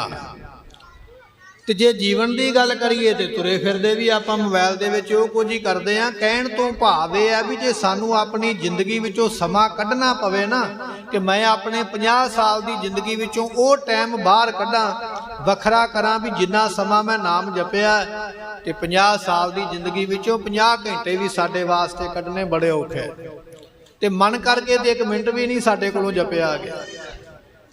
ਗੁਰੂ ਨਾਨਕ ਦੇਵ ਮਹਾਰਾਜ ਦਾ ਗੁਰਪੁਰਬ ਮਨਾ ਰਹੇ ਹਾਂ, ਬੜੇ ਭਾਗਾਂ ਵਾਲੀ ਗੱਲ ਹੈ। ਪਰ ਬਚਨ ਇਹ ਹੈ ਕਿ ਗੁਰੂ ਨਾਨਕ ਸਾਹਿਬ ਜੀ ਦੇ ਦਿੱਤੇ ਹੋਏ ਉਪਦੇਸ਼ ਦੇ ਉੱਪਰ ਆਪਾਂ ਕਿੰਨੀ ਕੁ ਕਮਾਈ ਕੀਤੀ ਹੈ, ਕਿੰਨਾ ਕੁ ਚੱਲੇ ਆ, ਕਿੰਨਾ ਕੁ ਜੀਵਨ ਕਮਾਇਆ ਹੈ। ਅਸਲ ਵਿੱਚ ਅਸੀਂ ਜੀਵਨ ਕਮਾਉਣ ਵਾਸਤੇ ਆਏ ਆ। ਆਇਓ ਸੁਣਨ ਪੜਨ ਕੋ ਬਾਣੀ।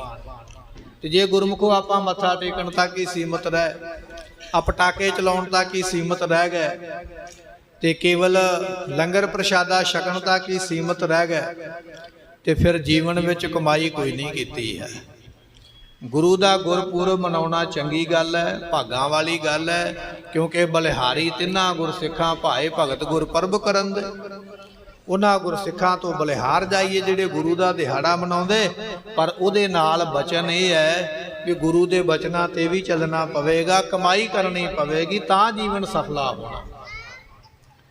ਸੋ ਅੱਜ ਗੁਰੂ ਨਾਨਕ ਦੇਵ ਪਾਤਸ਼ਾਹ ਮਹਾਰਾਜ ਜੀ ਅੰਮ੍ਰਿਤ ਵੇਲੇ ਰਾਏ ਭੋਏ ਦੀ ਤਲਵੰਡੀ ਨੂੰ ਭਾਗ ਲਾਉਂਦਿਆਂ ਹੋਇਆਂ ਮਾਤਾ ਤ੍ਰਿਪਤਾ ਜੀ ਦੀ ਕੁੱਖ ਤੋਂ ਬਾਬਾ ਕਲਿਆਣ ਚੰਦ ਜੀਆਂ ਦੇ ਗ੍ਰਹਿ ਵਿਖੇ ਸਤਿਗੁਰੂ ਜੀਆਂ ਨੇ ਅਵਤਾਰ ਧਾਰਿਆ ਹੈ। ਅੱਜ ਮਹਾਰਾਜ ਜੀਆਂ ਦਾ ਪ੍ਰਕਾਸ਼ ਦਿਹਾੜਾ।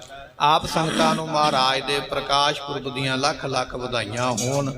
ਸੋ ਲੜੀਵਾਰ ਕਥਾ ਦੇ ਅੰਦਰ ਆਪਾਂ ਗੁਰੂ ਗੋਬਿੰਦ ਸਿੰਘ ਮਹਾਰਾਜ ਦਾ ਇਤਿਹਾਸ ਸਰਵਣ ਕਰ ਰਹੇ ਹਾਂ। ਸਤਿਗੁਰੂ ਜੀ ਬਿਪੌਰ ਸਾਹਿਬ ਦੀ ਧਰਤੀ ਤੇ ਟਿਕੇ ਹੋਏ। ਇੱਥੇ ਮਹਾਰਾਜ ਜੀਆਂ ਨੂੰ ਕੁਝ ਸੰਗਤਾਂ ਮੱਥਾ ਟੇਕਣ ਵਾਸਤੇ ਆਈਆਂ, ਤੇ ਸੰਗਤ ਨੇ ਆ ਕੇ ਦੱਸਿਆ ਵੀ ਮਹਾਰਾਜ ਇੱਕ ਨਗਰ ਹੈ, ਉਸ ਨਗਰ ਦੇ ਲੋਕਾਂ ਨੇ ਸਾਨੂੰ ਲੁੱਟਿਆ, ਤੇ ਜਿੰਨੀਆਂ ਸਾਡੀਆਂ ਭੇਟਾਵਾਂ ਉਹਨਾਂ ਲੋਕਾਂ ਨੇ ਖੋਹ ਲਈਆਂ ਨੇ। ਜਦੋਂ ਮਹਾਰਾਜ ਜੀਆਂ ਨੇ ਇਹ ਬਚਨ ਸੁਣੇ, ਤੇ ਸਤਿਗੁਰੂ ਪਾਤਸ਼ਾਹ ਮਹਾਰਾਜ ਜੀਆਂ ਨੇ ਉਸ ਵੇਲੇ ਆਪਣੀ ਫੌਜ ਨੂੰ ਤਿਆਰ ਕੀਤਾ। ਕਹਿਣ ਲੱਗੇ ਚਲੋ ਭਾਈ ਉਸ ਪਿੰਡ ਦੇ ਲੋਕਾਂ ਨੂੰ ਸਜ਼ਾ ਦੇ ਕੇ ਆਈਏ ਜਿਨ੍ਹਾਂ ਨੇ ਸੰਗਤ ਨੂੰ ਲੁੱਟਿਆ। ਤੇ ਸਤਿਗੁਰੂ ਜੀ ਆਪਣੀ ਫੌਜ ਲੈ ਕੇ ਉਸ ਪਿੰਡ ਵਿੱਚ ਪਹੁੰਚ ਗਏ। ਇਹ ਜਿਹੜੇ ਪਿੰਡ ਦੇ ਲੋਕ ਸਨ, ਪਹਿਲਾਂ ਤੇ ਆਪਣੇ ਘਰਾਂ ਦੇ ਵਿੱਚੋਂ ਮਹਾਰਾਜ ਦੀ ਫੌਜ ਦੇ ਉੱਪਰ ਗੋਲੀ ਚਲਾਉਂਦੇ ਰਹੇ। ਜਦੋਂ ਮਹਾਰਾਜ ਦੇ ਖਾਲਸੇ ਦਾ ਜ਼ੋਰ ਪੈ ਗਿਆ ਤੇ ਇਹਨਾਂ ਨੇ ਪਿੰਡ ਵਿੱਚ ਇੱਕ ਕਿਲਾ ਬਣਾਇਆ ਹੋਇਆ। ਇਹ ਅੰਦਰ ਕਿਲੇ ਦੇ ਜਾ ਕੇ ਅਸਲਾ ਲੈ ਕੇ ਤੇ ਕਿਲੇ ਦਾ ਆਸਰਾ ਲੈ ਕੇ ਜੰਗ ਕਰਦੇ ਪਏ। ਤੇ ਉਸ ਵੇਲੇ ਧੰਨ ਗੁਰੂ ਗੋਬਿੰਦ ਸਿੰਘ ਮਹਾਰਾਜ ਜੀਆਂ ਨੂੰ ਕੁਝ ਸਿੱਖਾਂ ਨੇ ਬੇਨਤੀ ਕੀਤੀ ਹੈ। ਕਹਿਣ ਲੱਗੇ ਮਹਾਰਾਜ ਜੇ ਤੁਹਾਡਾ ਹੁਕਮ ਹੋਵੇ ਤੇ ਰਾਤ ਨੂੰ ਇਹਨਾਂ ਦੇ ਕਿਲੇ ਉੱਪਰ ਹਮਲਾ ਕਰਕੇ ਇਹਨਾਂ ਨੂੰ ਮਾਰ ਕੇ ਬਾਹਰ ਕੱਢੀਏ। ਤੇ ਗੁਰੂ ਗੋਬਿੰਦ ਸਿੰਘ ਮਹਾਰਾਜ ਕਹਿਣ ਲੱਗੇ ਨਹੀਂ ਖਾਲਸਾ ਜੀ, ਰਾਤ ਨੂੰ ਹਮਲਾ ਕਰਨਾ ਠੀਕ ਨਹੀਂ ਹੈ। ਆਪਾਂ ਰਾਤ ਹਮਲਾ ਨਹੀਂ ਕਰਾਂਗੇ, ਰਾਤ ਨੂੰ ਆਰਾਮ ਕਰਾਂਗੇ, ਸਵੇਰੇ ਹਮਲਾ ਕਰਾਂਗੇ। ਸਤਿਗੁਰੂ ਜੀਆਂ ਦਾ ਇਹ ਬਚਨ ਸੁਣ ਕੇ ਖਾਲਸੇ ਨੇ ਮੰਨਿਆ ਹੈ। ਸਤਿਗੁਰੂ ਜੀ ਕਿਵੇਂ ਇੱਥੇ ਰਾਤ ਦਾ ਸਮਾਂ ਬਤੀਤ ਕਰਨਗੇ ਔਰ ਸਵੇਰੇ ਕਿਹੜੇ ਕਾਰਜ ਕਰਦੇ, ਉਹ ਆਪਾਂ ਸਰਵਣ ਕਰਾਂਗੇ। ਆਓ ਮਿਲ ਕੇ ਗੁਰੂ ਗੋਬਿੰਦ ਸਿੰਘ ਮਹਾਰਾਜ ਦਾ ਇਤਿਹਾਸ ਸਰਵਣ ਕਰੀਏ। ਮੰਚ ਵਿਛਾਏ ਪ੍ਰਭੂ ਕੀਏ ਪੌਡਨ।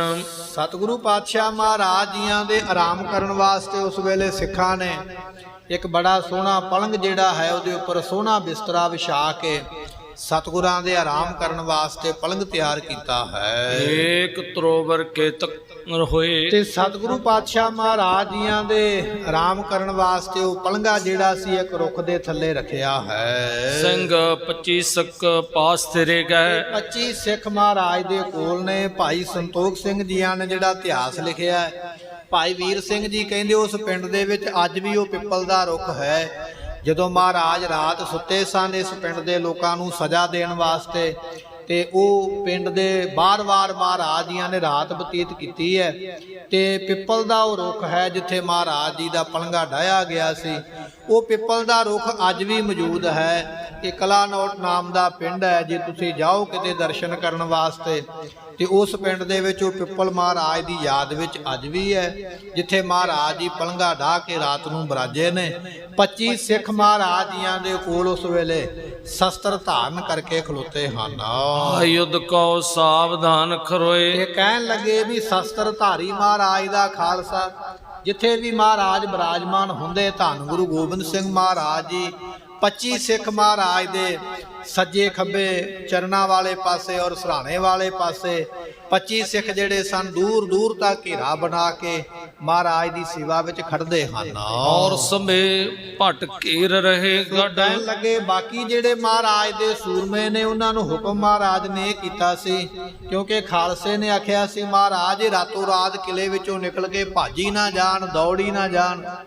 ਤੇ ਸਤਿਗੁਰਾਂ ਨੇ ਆਖਿਆ ਨਹੀਂ ਭਾਈ, ਪਿੰਡ ਦੀ ਮੋਰਚਾਬੰਦੀ ਕਰ ਲਓ, ਨਾਕਾ ਲਾ ਲਓ, ਸਾਰੇ ਰਸਤੇ ਰੋਕ ਲਓ। ਮਹਾਰਾਜ ਦਾ ਇਹ ਬਚਨ ਮੰਨ ਕੇ ਬਾਕੀ ਜਿੰਨੀ ਫੌਜ ਹੈ ਮਹਾਰਾਜ ਜੀਆਂ ਦੀ, ਉਹਨਾਂ ਨੇ ਸਾਰੇ ਪਿੰਡ ਦੇ ਵਿੱਚ ਥਾਵਾਂ ਥਾਵਾਂ ਤੇ ਜਿਹੜੇ ਰਸਤੇ ਪਿੰਡੋਂ ਬਾਹਰ ਜਾਣ ਵਾਲੇ ਸਨ ਉੱਥੇ ਨਾਕਾ ਲਾ ਕੇ ਰਸਤੇ ਰੋਕ ਕੇ ਖੜ ਗਏ ਹਨ। ਏਕ ਸੁਚੇਤ ਖਰੇ ਇੱਕ ਸੋਏ। ਸੋ ਅੱਧੇ ਸੂਰਮੇ ਮਹਾਰਾਜ ਦੇ ਸੌਂ ਗਏ ਜਿਹੜੇ, ਤੇ ਅੱਧੇ ਜਾਗਦੇ ਨੇ। ਜਿਹੜੇ ਪਹਿਰੇ ਵਿੱਚ ਲੱਗੇ ਹੋਏ ਉਹ ਜਾਗਦੇ ਪਏ, ਤੇ ਜਿਹੜੇ ਜਿਨ੍ਹਾਂ ਨੇ ਸਵੇਰੇ ਜੰਗ ਕਰਨਾ ਉਹਨਾਂ ਨੂੰ ਸੌਣ ਦਾ ਹੁਕਮ ਕੀਤਾ ਹੈ। ਅੱਧੇ ਸੁੱਤੇ ਹੋਏ ਜਿਨ੍ਹਾਂ ਨੇ ਸਵੇਰੇ ਜੰਗ ਕਰਨਾ, ਅੱਧੇ ਆਰਾਮ ਕਰਦੇ ਪਏ। ਇਸ ਤਰ੍ਹਾਂ ਸਮਾਂ ਬਤੀਤ ਹੋਇਆ ਹੈ। ਘੇਰ ਰਹੇ ਬਾਕੀ ਜਿਹੜੇ ਸੂਰਮੇ ਨੇ ਉਹ ਬਾਕੀਆਂ ਨੂੰ ਘੇਰ ਕੇ ਜਾਗਦੇ ਹੋਏ ਘੇਰ ਕੇ ਬੈਠੇ ਹਨ। ਏਕ ਸੁਚੇਤ ਖਰੇ ਇੱਕ ਸੋਏ। ਉਹ ਕਹਿਣ ਲੱਗੇ ਕੋਈ ਜਾਗਦਾ ਪਿਆ ਹੈ, ਪਹਿਰੇ ਦੇ ਉੱਪਰ ਖਲੋਤਾ ਹੋਇਆ, ਜਿਹਨੇ ਸਵੇਰੇ ਜੰਗ ਕਰਨੀ ਉਹ ਸੁੱਤਾ ਹੈ। ਜਾਂ ਬਿਦ ਜਾਮਨ ਕੀਨ ਬਿਤਾਵਨ। ਇਸ ਤਰੀਕੇ ਦੇ ਨਾਲ ਮਹਾਰਾਜ ਨੇ ਇਸ ਪਿੰਡ ਦੇ ਵਿੱਚ ਰਾਤ ਬਤੀਤ ਕੀਤੀ ਹੈ। ਪਿੱਪਲ ਦਾ ਉਹ ਰੁੱਖ ਹੈ ਜਿੱਥੇ ਮਹਾਰਾਜ ਰਾਤ ਨੂੰ ਸੁੱਤੇ ਹਨ। ਚਾਰ ਘਟੀ ਅਰਨ ਦੋਇ ਜੋਏ। ਸੋ ਕਹਿਣ ਲੱਗੇ 4 ਘੜੀਆਂ ਜਦੋਂ ਬਤੀਤ ਹੋਈਆਂ ਤੇ ਅਰਨੋਦਿਆ ਜੋ ਹੈ, ਅਰਨੋਦਿਆ ਨਾਮ ਸੂਰਜ ਦਾ ਹੈ। ਸੋ ਕਹਿਣ ਲੱਗੇ ਦਿਨ ਚੜਿਆ ਹੈ ਤੇ ਇੰਨੇ ਚਿਰ ਨੂੰ ਸੂਰਜ ਦਾ ਪ੍ਰਕਾਸ਼ ਧਰਤੀ ਦੇ ਉੱਪਰ ਪਿਆ ਹੈ। ਸੰਖਨ ਮੈਂ ਭਰ ਫੂਕ ਬਜਾਵਤ। ਜਦੋਂ ਦਿਨ ਚੜਿਆ ਹੈ, ਖਾਲਸਾ ਪੰਥ ਮਹਾਰਾਜ ਜੀ ਦਾ ਤਿਆਰ ਹੋਇਆ। ਉਸ ਵੇਲੇ ਸ਼ੰਖ ਵਜਾਉਣ ਵਾਸਤੇ, ਸ਼ੰਖ ਦੀ ਉੱਚੀ ਆਵਾਜ਼ ਹੈ ਨਾ, ਦੁਸ਼ਮਣ ਨੂੰ ਵੀ ਸਾਵਧਾਨ ਕਰਨਾ ਹੈ ਕਿ ਭਾਈ ਦਿਨ ਚੜ ਪਿਆ, ਹੁਣ ਅਸੀਂ ਜੰਗ ਕਰਨ ਵਾਸਤੇ ਤੁਹਾਡੇ ਤੇ ਹਮਲਾ ਕਰਾਂਗੇ।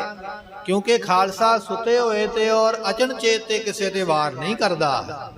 ਦੁਸ਼ਮਣ ਨੂੰ ਸਾਵਧਾਨ ਕਰਨ ਵਾਸਤੇ ਉਸ ਵੇਲੇ ਸ਼ੰਖ ਜਿਹੜੇ ਨੇ ਉਹ ਫੂਕਾਂ ਭਰ ਕੇ ਵਜਾਏ ਹਨ। ਬਾਜ ਉਠਿਓ ਰਣਜੀਤ ਨਗਾਰਾ। ਸਤਿਗੁਰੂ ਮਹਾਰਾਜ ਜੀ ਦਾ ਜਿਹੜਾ ਨਗਾਰਾ ਬਣਾਇਆ ਹੋਇਆ ਹੈ, ਖਾਲਸੇ ਨੂੰ ਮਹਾਰਾਜ ਨੇ ਜੰਗ ਕਰਨ ਵਾਸਤੇ ਨਗਾਰਾ ਬਖਸ਼ਿਆ ਤੇ ਉਸ ਵੇਲੇ ਰਣਜੀਤ ਨਗਾਰਾ ਵਜਾਇਆ ਹੈ। ਵਾਹਿਗੁਰੂ ਜੀ ਕੀ ਸੋ ਫਤਿਹ ਕਹੈ। ਉਸ ਵੇਲੇ ਮਹਾਰਾਜ ਦੇ ਸਿੰਘ ਉੱਠੇ ਨੇ ਜੰਗ ਮੈਦਾਨ ਨੂੰ ਲੜਨ ਵਾਸਤੇ, ਜੰਗ ਕਰਨ ਵਾਸਤੇ। ਉੱਠ ਕੇ ਸ਼ਸਤਰ ਸਜਾਏ ਨੇ, ਤਿਆਰ ਹੋਏ। ਅਤੇ ਜਦੋਂ ਗੁਰੂ ਕਾ ਸਿੱਖ ਦੂਸਰੇ ਨੂੰ ਮਿਲਦਾ ਹੈ ਉਸ ਵੇਲੇ ਮਹਾਰਾਜ ਜੀਆਂ ਦੀ ਬਖਸ਼ਿਸ਼ ਫਤਿਹ ਸਾਂਝੀ ਕਰਦਾ ਹੈ। ਵਾਹਿਗੁਰੂ ਜੀ ਕਾ ਖਾਲਸਾ, ਵਾਹਿਗੁਰੂ ਜੀ ਕੀ ਫਤਿਹ। ਇਸ ਤਰ੍ਹਾਂ ਕਹਿ ਕੇ ਫਿਰ ਉਸ ਵੇਲੇ ਫਤਿਹ ਬੁਲਾਉਂਦੇ ਹਨ। ਹੋਤ ਭਇਓ ਉਤਸਾਹ ਉਦਾਰਾ। ਅਤੇ ਸਾਰਿਆਂ ਦੇ ਮਨ ਦੇ ਵਿੱਚ ਬਹੁਤ ਜ਼ਿਆਦਾ ਉਤਸ਼ਾਹ ਹੈ। ਪੁੰਜਤ ਫੰਗਨ ਕੇਰ ਤੜਾਕਨ। ਨਗਾਰਾ ਵਜਾਇਆ ਦੁਸ਼ਮਣ ਨੂੰ ਸਾਵਧਾਨ ਕਰਨ ਵਾਸਤੇ ਔਰ ਫੌਜ ਨੂੰ ਸਾਵਧਾਨ ਕਰਨ ਵਾਸਤੇ। ਫਿਰ ਇੱਕੇ ਵਾਰੀ ਬੰਦੂਕ ਦੇ ਵਿੱਚੋਂ ਗੋਲੀਆਂ ਚਲਾਈਆਂ ਹਨ। ਅੰਤਰ ਸ਼ੋਰਤ ਹੈ ਡਰ ਧਾਰਾ। ਤੇ ਜਿਹੜੇ ਅੰਦਰ ਬੈਠੇ ਨੇ ਕਿਲੇ ਦੇ ਵਿੱਚ ਮੋਰਚਿਆਂ ਦੇ ਉੱਪਰ, ਉਹਨਾਂ ਦੇ ਮਨ ਵਿੱਚ ਬੜਾ ਭਾਰੀ ਡਰ ਪੈਦਾ ਹੋਇਆ ਹੈ। ਓਏ ਸੁਚੇਤ ਇਸ਼ਨਾਨ ਕਰੈ ਕਿਨ। ਉਹ ਕਹਿਣ ਲੱਗੇ ਕੋਈ ਤੇ ਅਜੇ ਉੱਠਿਆ ਹੀ ਹੈ, ਉੱਠ ਕੇ ਅੰਗੜਾਈ ਲੈਂਦਾ ਪਿਆ, ਸਰੀਰ ਨੂੰ ਆਪਣੇ ਨੂੰ ਤਾਕਤ ਦਿੰਦਾ ਪਿਆ। ਤੇ ਕੋਈ ਉੱਠ ਕੇ ਕਹਿਣ ਲੱਗੇ ਉਸ ਵੇਲੇ ਇਸ਼ਨਾਨ ਕਰਦਾ ਪਿਆ, ਤੇ ਕਿਸੇ ਨੇ ਇਸ਼ਨਾਨ ਕੀਤਾ ਹੈ। ਕੇਸ ਸੁਧਾਰ ਬੰਦੀ ਦਸਤਾਰਾ। ਕਿਸੇ ਨੇ ਜਿਹੜਾ ਹੈ ਇਸ਼ਨਾਨ ਕਰ ਵੀ ਲਿਆ ਹੈ ਤੇ ਉਹ ਆਪਣੇ ਕੇਸਾਂ ਵਿੱਚ ਕੰਘਾ ਕਰਦਾ ਪਿਆ, ਤੇ ਕਿਸੇ ਨੇ ਕੰਘਾ ਵੀ ਕਰ ਲਿਆ, ਉਹ ਸਿਰ ਤੇ ਦਸਤਾਰ ਬੰਨ੍ਹਦਾ ਪਿਆ। ਮਹਾਰਾਜ ਦੀ ਫੌਜ ਜਿਹੜੀ ਹੈ ਉਹ ਇਸ ਤਰੀਕੇ ਦੇ ਨਾਲ ਤਿਆਰ ਹੋਈ ਹੈ। ਕੋਈ ਇਸ਼ਨਾਨ ਕਰਦਾ ਪਿਆ, ਕੋਈ ਅਜੇ ਉੱਠਿਆ ਹੀ ਹੈ, ਕੋਈ ਕੰਘਾ ਸਿਰ ਵਿੱਚ ਕਰਦਾ ਪਿਆ ਤੇ ਕੋਈ ਸਿਰ ਤੇ ਦਸਤਾਰ ਬੰਨ੍ਹਦਾ ਹੈ। ਤਮ ਮੋਹਿ ਕੇ ਪੂਖਣ ਪੇਖ। ਕਹਿਣ ਲੱਗੇ ਉਸ ਵੇਲੇ ਤਮ ਮੋਹਿ ਕੇ ਪੂਖਣ ਪੇਖ। ਇਹ ਸੰਸਾਰ ਦੇ ਭੂਖਣ ਤੇ ਮੋਹ ਰੂਪੀ ਅੰਧੇਰੇ ਦੇ ਸੂਰਜ ਸਤਿਗੁਰੂ ਗੁਰੂ ਗੋਬਿੰਦ ਸਿੰਘ ਮਹਾਰਾਜ ਹਨ। ਕਹਿਓ ਭਵ ਭੂਖਣ ਹੋਵੇ ਸਾਵਧਾਨ। ਸੋ ਕਹਿਣ ਲੱਗੇ ਸਤਿਗੁਰੂ ਨਾਨਕ ਦੇ ਸਤਿਗੁਰੂ ਗੋਬਿੰਦ ਸਿੰਘ ਮਹਾਰਾਜ ਜੀਆਂ ਨੇ ਉਸ ਵੇਲੇ ਆਖਿਆ ਖਾਲਸਾ ਜੀ ਸਾਵਧਾਨ ਹੋ ਜਾਓ। ਸਾਰੇ ਸਿੰਘ ਬਸਤਰ ਸਜਾ ਕੇ, ਸ਼ਸਤਰ ਪਾ ਕੇ ਤੇ ਸਾਵਧਾਨ ਜੰਗ ਲੜਨ ਵਾਸਤੇ ਹੋਣਾ ਕਰੋ। ਗੱਡ ਪੈ ਅਬਹੀਲ ਕਰੋ ਮਿਲ ਕੇ। ਤੇ ਸਤਿਗੁਰੂ ਪਾਤਸ਼ਾਹ ਨੂੰ ਖਾਲਸੇ ਨੇ ਬੇਨਤੀ ਕੀਤੀ ਸੀ ਨਾ, ਮਹਾਰਾਜ ਹੁਕਮ ਹੋਵੇ ਤੇ ਜੰਗ ਕਰੀਏ। ਸਤਿਗੁਰੂ ਕਹਿਣ ਲੱਗੇ ਰਾਤ ਨੂੰ ਜੰਗ ਨਹੀਂ ਕਰਨਾ, ਹੁਣ ਦਿਨ ਚੜਿਆ ਹੈ ਤੇ ਸਤਿਗੁਰੂ ਕਹਿਣ ਲੱਗੇ ਖਾਲਸਾ ਜੀ ਸਾਵਧਾਨ ਹੋ ਕੇ ਹੁਣ ਕਿਲੇ ਦੇ ਉੱਪਰ ਹਮਲਾ ਕਰੋ। ਚੜ੍ਹ ਉੱਪਰ ਵੀਰ ਬਰੂਰ ਪਹਾਨਾ। ਤੇ ਸਤਿਗੁਰੂ ਪਾਤਸ਼ਾਹ ਕਹਿਣ ਲੱਗੇ ਖਾਲਸਾ ਜੀ ਇਸ ਕਿਲੇ ਦੇ ਉੱਪਰ ਚੜ ਜਾਓ ਤੇ ਜਿਹੜੇ ਦੁਸ਼ਮਣ ਇਸ ਕਿਲੇ ਦੇ ਵਿੱਚ ਲੁਕੇ ਬੈਠੇ ਨੇ, ਜਿਨ੍ਹਾਂ ਨੇ ਸਾਡੀ ਸੰਗਤ ਨੂੰ ਲੁੱਟਿਆ ਹੈ, ਐਸੇ ਲੋਕਾਂ ਨੂੰ ਇਸ ਕਿਲੇ ਵਿੱਚੋਂ ਮਾਰ ਕੇ ਬਾਹਰ ਕਰਨਾ ਕਰੋ। ਕਰ ਕਾਰਜ ਲਿਹੋ ਸਬੇਰ ਅਬੇਰ। ਤੇ ਸਤਿਗੁਰੂ ਪਾਤਸ਼ਾਹ ਕਹਿਣ ਲੱਗੇ ਬੜੀ ਸਾਵਧਾਨਤਾ ਦੇ ਨਾਲ ਇਸ ਨੂੰ ਮਾਰ ਕੇ ਤੇ ਬਾਹਰ ਕੱਢਣਾ ਕਰੋ। ਨਿਬੇਰੋ ਜੰਗ ਪਰੈ ਕਾਮ ਸਾਨਾ। ਸੋ ਮਹਾਰਾਜ ਕਹਿਣ ਲੱਗੇ ਕਮਲੋਟ ਨਾਮ ਦਾ ਇਹ ਪਿੰਡ ਹੈ ਤੇ ਇਹਨਾਂ ਨੂੰ ਮਾਰ ਕੇ ਤੇ ਇਹਨਾਂ ਨੂੰ ਕੀਤੇ ਹੋਏ ਕਰਮ ਦੀ ਸਜ਼ਾ ਦਿਓ। ਗੁਰਮੁਖੋ ਬਚਨ ਇਹ ਹੈ ਕਿ ਗੁਰੂ ਪਾਤਸ਼ਾਹ ਦਾ ਕਿਸੇ ਪਿੰਡ ਦੇ ਨਾਲ, ਕਿਸੇ ਜਾਤੀ ਦੇ ਨਾਲ ਜਾਂ ਵਿਸ਼ੇਸ਼ ਕਰਕੇ ਕਿਸੇ ਵਿਅਕਤੀ ਦੇ ਨਾਲ ਕੋਈ ਵੈਰ ਨਹੀਂ ਹੈ। ਵੈਰ ਹੈ ਮਹਾਰਾਜ ਦਾ ਦੁਰਾਚਾਰੀਆਂ ਦੇ ਨਾਲ, ਕੁਕਰਮੀਆਂ ਦੇ ਨਾਲ, ਜਿਹੜਾ ਦੂਸਰੇ ਨੂੰ ਦੁੱਖ ਦਿੰਦਾ ਹੈ ਉਹਦੇ ਨਾਲ ਵੈਰ ਹੈ। ਤੇ ਸਤਿਗੁਰੂ ਜੀ ਇਸ ਪਿੰਡ ਵਿੱਚ ਤਾਂ ਹੀ ਚੜ ਕੇ ਆਏ ਨੇ, ਵਿਸ਼ੇਸ਼ ਤੌਰ ਤੇ ਮਹਾਰਾਜ ਦਾ ਕੋਈ ਵੈਰ ਨਹੀਂ ਹੈ। ਇਸ ਪਿੰਡ ਦੇ ਲੋਕਾਂ ਨੇ ਸੰਗਤ ਨੂੰ ਲੁੱਟਿਆ, ਸੰਗਤ ਨੂੰ ਮਾੜੇ ਬਚਨ ਕੀਤੇ। ਸਤਿਗੁਰੂ ਜੀ ਇਹਨਾਂ ਦੀ ਕੀਤੀ ਦਾ ਫਲ ਭੁਗਤਾਉਣ ਵਾਸਤੇ ਇਸ ਨਗਰ ਵਿੱਚ ਆਏ ਹਨ। ਸੁਨ ਕੈ ਸਭ ਸਿੰਘ ਫਿਰੇ ਚੌਰਨ। ਮਹਾਰਾਜ ਦਾ ਬਚਨ ਸੁਣ ਕੇ ਜਿਹੜੇ ਸਾਰੇ ਸਿੰਘ ਸਨ ਤਿਆਰ ਬਰ ਤਿਆਰ ਹੋ ਕੇ ਚਾਰ ਚਫੇਰੇ ਕਿਲੇ ਨੂੰ ਘੇਰ ਲਿਆ ਹੈ। ਕਾਲਨ ਜੋਰ ਸੋ ਸ਼ੋਰ ਮਹਾਨ। ਤੇ ਇਸ ਪਿੰਡ ਦੇ ਉੱਪਰ ਹਮਲਾ ਕਰਨ ਵਾਸਤੇ, ਆਪਣਾ ਜ਼ੋਰ ਪਾਉਣ ਵਾਸਤੇ ਸਾਵਧਾਨ ਹੋਏ ਹਨ। ਢੋਏ ਕਰੀ ਢਿੱਗ ਢੂਕ ਗਏ। ਸੋ ਕਹਿਣ ਲੱਗੇ ਵੀ ਇਸ ਤਰ੍ਹਾਂ ਜਿਹੜੇ ਸੂਰਮੇ ਨੇ ਢੋਏ ਕਰੀ ਢਿੱਗ ਆਪੋ ਆਪਣੇ ਹਥਿਆਰ ਸ਼ਸਤਰ ਲੈ ਕੇ ਤੇ ਆਪੋ ਆਪਣੇ ਇੱਕ ਦੂਜੇ ਸਾਥੀਆਂ ਨੂੰ ਨਾਲ ਲੈ ਕੇ ਕਿਲੇ ਦੇ ਕੋਲ ਪਹੁੰਚ ਗਏ ਹਨ। ਚੌਂ ਔਰਨ ਤੇ ਲਲਕਾਰ ਪਰੇ। ਤੇ ਚਾਰ ਚਫੇਰੇ ਤੋਂ ਫਿਰ ਲਲਕਾਰ ਕੇ ਜਾਂ ਕਹਿ ਲਈਏ ਵੰਗਾਰ ਕੇ ਇਹਨਾਂ ਦੇ ਉੱਪਰ ਹਮਲਾ ਕਰਨ ਵਾਸਤੇ ਪਏ ਹਨ। ਪਾਸ ਗਏ ਨਹਿ ਤਰਾਸ ਪਏ। ਸੋ ਕਹਿਣ ਲੱਗੇ ਵੀ ਪਾਸ ਗਏ ਨੇ ਤਰਾਸ ਪਏ। ਮਹਾਰਾਜ ਦੇ ਸੂਰਮੇ ਜੋ ਖਾਲਸਾ ਮਹਾਰਾਜ ਨੇ ਸਾਜਿਆ ਬਿਲਕੁਲ ਦੁਸ਼ਮਣ ਦੇ ਨੇੜੇ ਚਲਾ ਗਿਆ, ਕਿਲੇ ਨੂੰ ਘੇਰਿਆ ਹੈ, ਪਰ ਮਨ ਦੇ ਵਿੱਚ ਡਰ ਕੋਈ ਨਹੀਂ ਹੈ। ਨਾ ਮੌਤ ਦਾ ਡਰ ਹੈ ਅਤੇ ਨਾ ਹੀ ਦੁਸ਼ਮਣ ਦਾ ਡਰ ਹੈ। ਗੁਰੂ ਗੋਬਿੰਦ ਸਿੰਘ ਮਹਾਰਾਜ ਦੇ ਹੁਕਮ ਦੇ ਨਾਲ ਜੇ ਸ਼ਹੀਦੀ ਪਾਵਾਂਗੇ, ਅਮਰ ਹੋ ਜਾਵਾਂਗੇ, ਸੱਚਖੰਡ ਦੀ ਪ੍ਰਾਪਤੀ ਵਾਲੇ ਬਣਾਂਗੇ ਅਤੇ ਜੇ ਜੰਗ ਵਿੱਚ ਜਿੱਤ ਪ੍ਰਾਪਤ ਹੋਈ ਤੇ ਮਹਾਰਾਜ ਦੀਆਂ ਖੁਸ਼ੀਆਂ ਨੂੰ ਪ੍ਰਾਪਤ ਹੋਵਾਂਗੇ। ਐਸੀ ਭਾਵਨਾ ਖਾਲਸੇ ਦੀ ਹੈ, ਬਿਲਕੁਲ ਵੀ ਕਿਸੇ ਤਰ੍ਹਾਂ ਦਾ ਕੋਈ ਡਰ ਨਹੀਂ ਹੈ। ਗੜ ਭੀਤਨ ਲਓ ਆਵ ਜਾਏ ਅਰੇ। ਸੋ ਕਹਿਣ ਲੱਗੇ ਵੀ ਇਸ ਕਿਲੇ ਦੇ ਬਿਲਕੁਲ ਨੇੜੇ ਜਾ ਕੇ ਤੇ ਜੰਗ ਕਰਨ ਵਾਸਤੇ ਕੰਧਾਂ ਦੇ ਕੋਲ ਜਾ ਕੇ ਦੁਸ਼ਮਣ ਦੇ ਨਾਲ ਜੰਗ ਕਰਦੇ ਹਨ। ਹੱਥ ਕਰੀ ਗਹਿ ਢਾਨ ਲਾਗਿਓ। ਸੋ ਕਹਿਣ ਲੱਗੇ ਹੱਥ ਕਹੀ ਗਹਿ ਢਾਹਨ ਲਾਗਿਓ। ਕਿਸੇ ਨੇ ਹੱਥਾਂ ਵਿੱਚ ਕਈਆਂ ਫੜ ਲਈਆਂ ਵੀ ਕਿਲਾ ਹੀ ਤੋੜ ਦੇਣਾ ਹੈ, ਕਿਲੇ ਦੀਆਂ ਕੰਧਾਂ ਜਿਹੜੀਆਂ ਨੇ ਪੱਟ ਦੇਣੀਆਂ, ਤੋੜ ਦੇਣੀਆਂ ਤੇ ਤੋੜ ਕੇ ਕਿਲਾ ਇਹਨਾਂ ਨੂੰ ਬਾਹਰ ਕੱਢਣਾ ਹੈ। ਕੋਈ ਆਪਣੇ ਹੱਥ ਵਿੱਚ ਕਈਆਂ ਲੈ ਕੇ ਪਹੁੰਚ ਗਿਆ ਹੈ। ਰੌਰ ਕਸ਼ੋਰ ਵਿਸਾਲ ਕਰੇ। ਤੇ ਇਸ ਕਿਲੇ ਦੇ ਅੰਦਰ ਬਾਹਰ ਬਹੁਤ ਭਾਰੀ ਜਿਹੜਾ ਸ਼ੋਰ ਸ਼ਰਾਬਾ ਹੈ ਹੋ ਰਿਹਾ ਹੈ। ਅੰਦਰੋਂ ਵੀ ਗੋਲੀ ਚੱਲਣ ਦੀ ਆਵਾਜ਼, ਰੌਲਾ ਪਾਉਣ ਦੀ ਆਵਾਜ਼ ਆਉਂਦੀ ਹੈ ਅਤੇ ਬਾਹਰ ਵੀ ਜਿਹੜੇ ਸੂਰਮੇ ਨੇ ਉਹ ਜੰਗ ਕਰਨ ਵਾਸਤੇ ਸਾਵਧਾਨ ਹੋਏ। ਫੇਰ ਫਿਰੇ ਅਲਵਾਲ ਪਰੇ ਬਲ। ਸੋ ਕਹਿਣ ਲੱਗੇ ਵੀ ਸੂਰਮੇ ਜਿਹੜੇ ਨੇ ਫੇਰ ਫਿਰੇ ਅਲਬਾਲ ਨਾਮ ਕੰਧ ਦਾ ਹੈ, ਜਿਹੜੀ ਕਿਲੇ ਦੀ ਕੰਧ ਹੈ ਉਹਦੇ ਚਾਰ ਚਫੇਰੇ ਮਹਾਰਾਜ ਦੇ ਸੂਰਮੇ ਫਿਰਦੇ ਹਨ। ਬਲ ਭੂਰ ਧਰੇ ਚਾਹੇ ਭੀਤ ਚਰੇ। ਸੋ ਕਹਿਣ ਲੱਗੇ ਵੀ ਬਹੁਤ ਜ਼ਿਆਦਾ ਬਲ ਇਹਨਾਂ ਦੇ ਤਨ ਦੇ ਵਿੱਚ ਆ ਚੁੱਕਾ ਹੈ ਤੇ ਕੰਧਾਂ ਦੇ ਉੱਪਰ ਚੜ੍ਹਨਾ ਸ਼ੁਰੂ ਕਰ ਦਿੱਤਾ ਹੈ। ਕੁਝ ਕੰਧਾਂ ਤੋੜ ਕੇ ਸੁੱਟ ਦਿੱਤੀਆਂ ਤੇ ਕੁਝ ਕੰਧਾਂ ਦੇ ਉੱਪਰ ਸਵਾਰ ਹੋ ਗਏ ਹਨ।